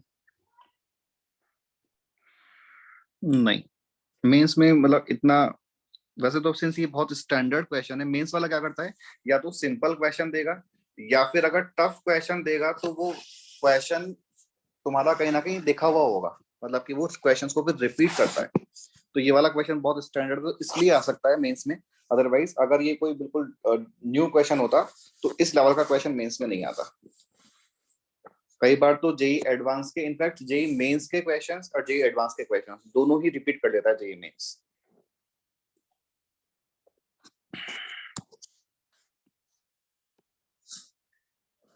इसमें एक है डिडक्शन फॉर्मूला, और जो बिल्कुल सेम है जो डेफिनेट इंटीग्रेशन में रिडक्शन फॉर्मूला है। तो इसमें क्या होता है, जैसे मान लो ऐसे कोई सिंपल सा क्वेश्चन अपन लें,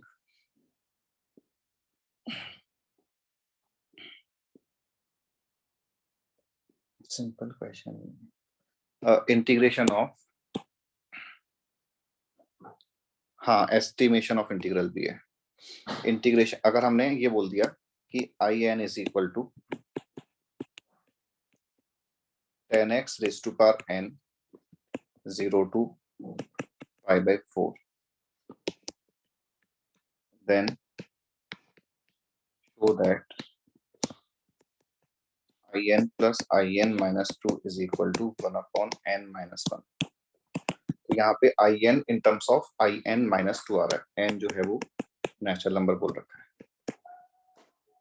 तो इसमें हम जो इसमें तो कुछ अलग नहीं है, बस लिमिट्स लगानी है और जो डेफिनेट इंटीग्रेशन का मेथड है वो हम एज इट इज कॉपी कर लेंगे कि यहाँ पे डिपेंड करता है किस फंक्शन का इंटीग्रेशन पूछा है। 10x वाला केस सिंपल होता है कि इसको हम 10x की पावर n माइनस 2 और 10x की पावर 2 करके सेपरेट कर लेंगे। 10x की पावर 2 को हमने in terms of sec square लिखा,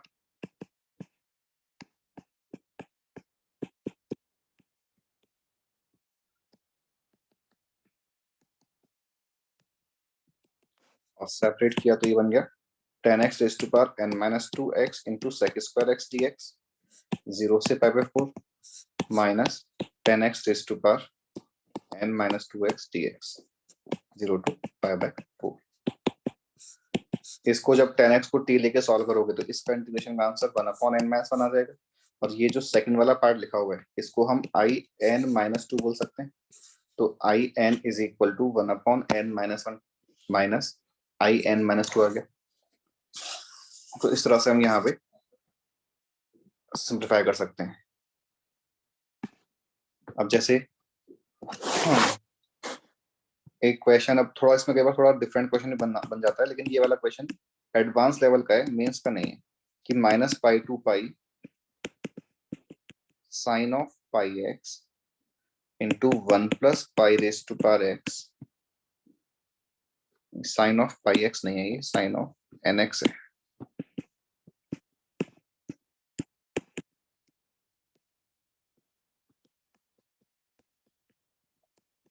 Then show that in is equal to in plus 2। तो तुम लोग एक बार सोचो क्या करोगे इस क्वेश्चन के लिए।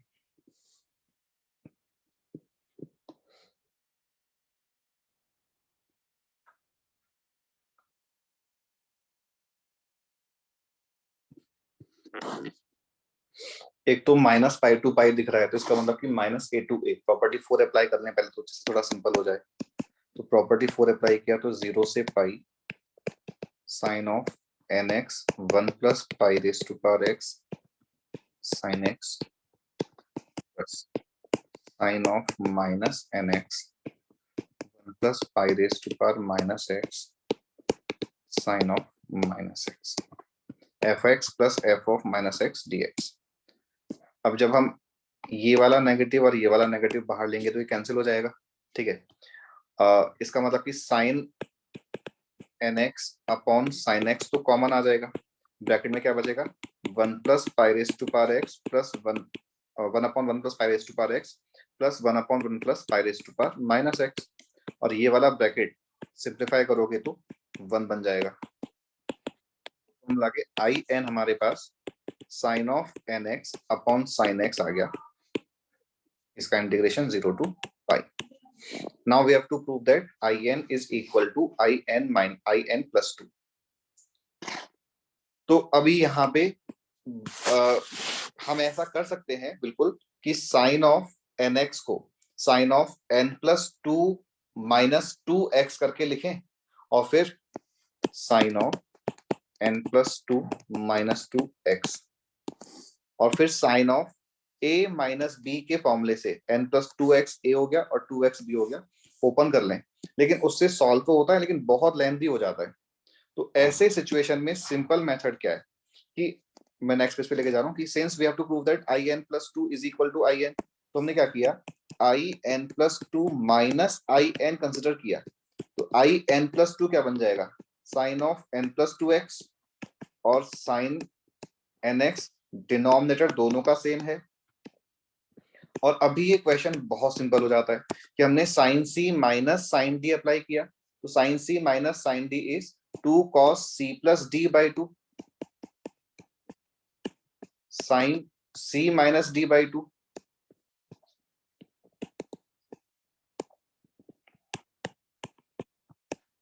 कॉस का integration in terms of sine आ जाएगा,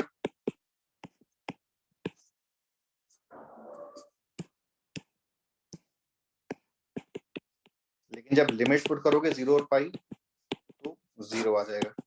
तो I N plus 2 is equal to I N, हमने ये प्रूव कर लिया। ये जेई एडवांस ने पूछा हुआ है, पता नहीं ईयर मुझे ध्यान नहीं है, लेकिन ये तो इसका फर्स्ट पार्ट हो गया। फिर जेई एडवांस ने फर्दर बोला है कि सॉरी इसके बाद अपन को ये शो करना है कि I N is equal to 0 for every N, for every even N, and I N is equal to pi for every odd N. तो अगर अपन ने ये प्रूव कर लिया तो इसकी हेल्प से ये प्रूव करना बहुत ही आसान हो जाएगा। Because if I N plus 2 is equal to I N, तो हम बोल सकते हैं कि एन इवन है तो I N plus 2 is equal to I N is equal to I n minus 2 is equal to I 2, यानी कि sine 2x upon sine x का इंटीग्रेशन। और अगर n ऑड है तो I N plus 2 is equal to I N is equal to I n minus 2 is equal to I 1, that is sine x upon sine x का integration. और दोनों ही integration easily अपन find कर सकते हैं। तो इस तरह से अपन यहाँ पे इस टाइप के क्वेश्चंस को सॉल्व कर सकते हैं। एक बार हम क्विकली एस्टिमेशन की बात और कर लेते हैं, फिर 1 मिनट होल्ड करना।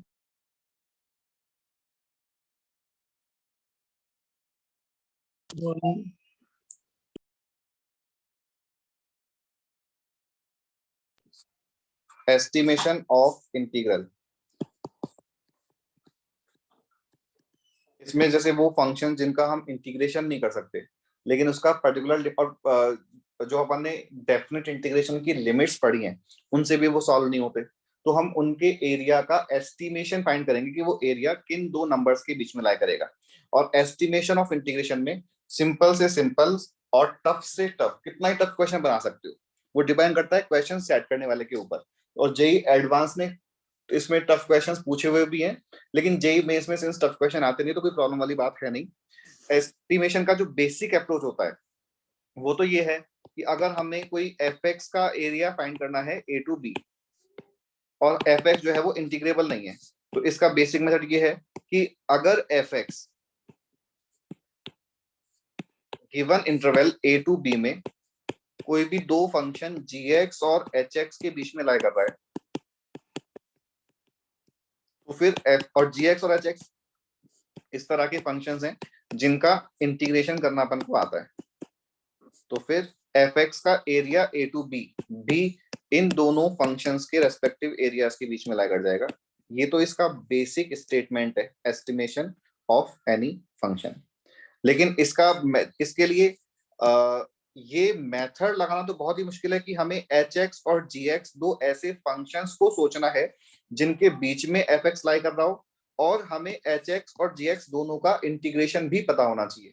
तो ये चीज अपन ऑलवेज डिसाइड नहीं कर सकते। तो इसके लिए अपन को अप्रोच क्या लेनी है? फर्स्ट अप्रोच कि हम एफ एक्स का ए टू बी इंटरवल में रेंज फाइंड कर लेंगे, और मान लो रेंज स्मॉल m से कैपिटल M है, तो हम डेफिनेटली ये बोल सकते हैं कि जो एफ एक्स है ये m टू m लाई कर रहा है। इक्वलिटी होल्ड करे या ना करे मैटर नहीं करेगा, but m to small m to capital M lie कर रहा है। तो integration of F X, integration of capital M x, integration of small m x। Capital M x का integration a to b solve करोगे तो ये b माइनस a times capital M आ रहा है, और ये b माइनस a टाइम्स स्मॉल m आ रहा है। तो ये फर्स्ट अप्रोच है कि हम रेंज की हेल्प से उसके एरिया को एस्टिमेट कर सकते हैं। सेकंड अप्रोच जो बेसिक थ्योरम था वही है कि हम gx और hx को सोचेंगे, लेकिन ये वाली अप्रोच हम तब लगाएंगे जब कोई, जैसे इन जनरल जो स्टैंडर्ड इनइक्वालिटीज हमें पता होती है कि साइन एक्स की रेंज अपन को पता है कि -1 से 1, और यहाँ वाला जो फंक्शन लिखा हुआ है वो इन टर्म्स ऑफ कुछ साइन एक्स लिखा हुआ है, तो अपन ने इनकी हेल्प से hx और gx को डिसाइड कर लिया। या फिर अपन को ये पता है कि 0 से π/2 में sin x is less than x is less than tan x, ये एक स्टैंडर्ड इनइक्वालिटी है जो हमें याद रखनी होती है, तो इसका कुछ यूज हो गया।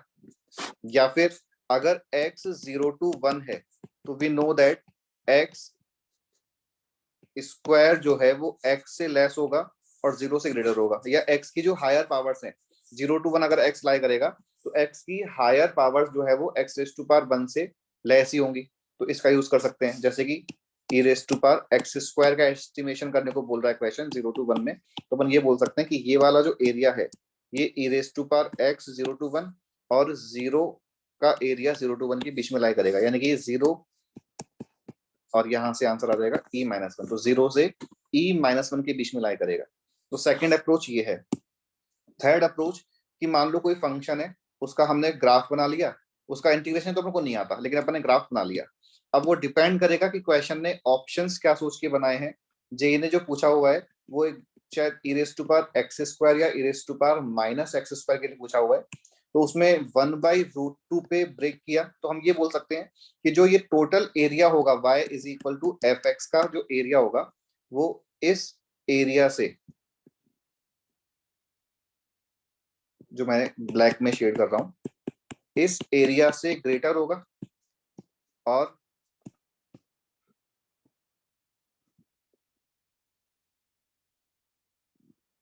इस वाले एरिया से लेस होगा। ठीक है, अभी अपन ने कोई से भी एक पॉइंट पे डिपेंड करेगा, ऑप्शन से डिसाइड करना होगा कि हमने किस पॉइंट पे ब्रेक करना है। √2 नहीं था वहां पे, ये शायद 1 था और ये 1/√2 था, मुझे एग्जैक्टली भी क्वेश्चन ध्यान नहीं है।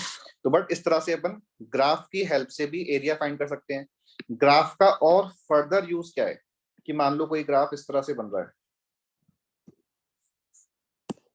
यहाँ कहीं भी बना देते हैं A to B, concave upward increasing graph है, तो जो एग्जैक्ट एरिया होगा वो इन दोनों को जो ज्वाइन करने वाली कॉर्ड से जो एरिया बनेगा उस एरिया से लेस होगा। ठीक है, और इस पे हमने कोई भी एक टेंजेंट ड्रॉ की और उससे जो एरिया बनेगा उस एरिया से ग्रेटर होगा।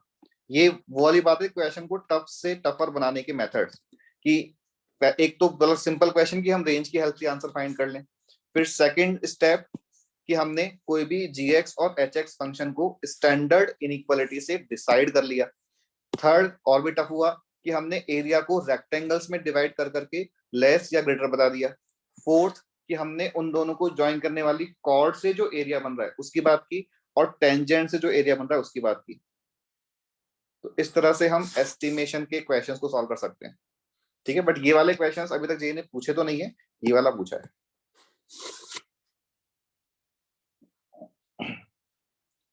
तो अपने मेरे ख्याल से सारे मेन पॉइंट्स तो इस चैप्टर के अपन ने कवर कर लिए हैं।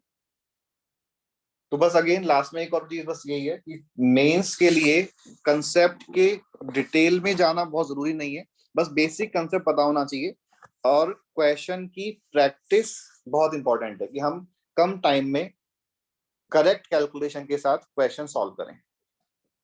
और अगर पॉसिबल है ना तो तुम हर वीक में खुद से भी जो तुम्हारे टेस्ट चल रहे हैं उनके अलावा खुद से भी एक दो टेस्ट जो है वो दिया करो टाइम लेके, जिससे कि अपन को टाइम की प्रैक्टिस हो। ठीक है, तो चलो अपन नेक्स्ट क्लास में अपना टॉपिक क्या है, आई थिंक हाँ डिफरेंशियल इक्वेशन और इनवर्स ट्रिग्नोमेट्रिक फंक्शन है। तो एरिया की बात भी अपन नेक्स्ट क्लास में कर लेंगे थोड़ी सी, area, differential equation and inverse trigonometric function. ठीक है, चलो बाय। मैं ये भी शेयर कर दूंगा ग्रुप पे PDF और रिकॉर्डिंग। ओके।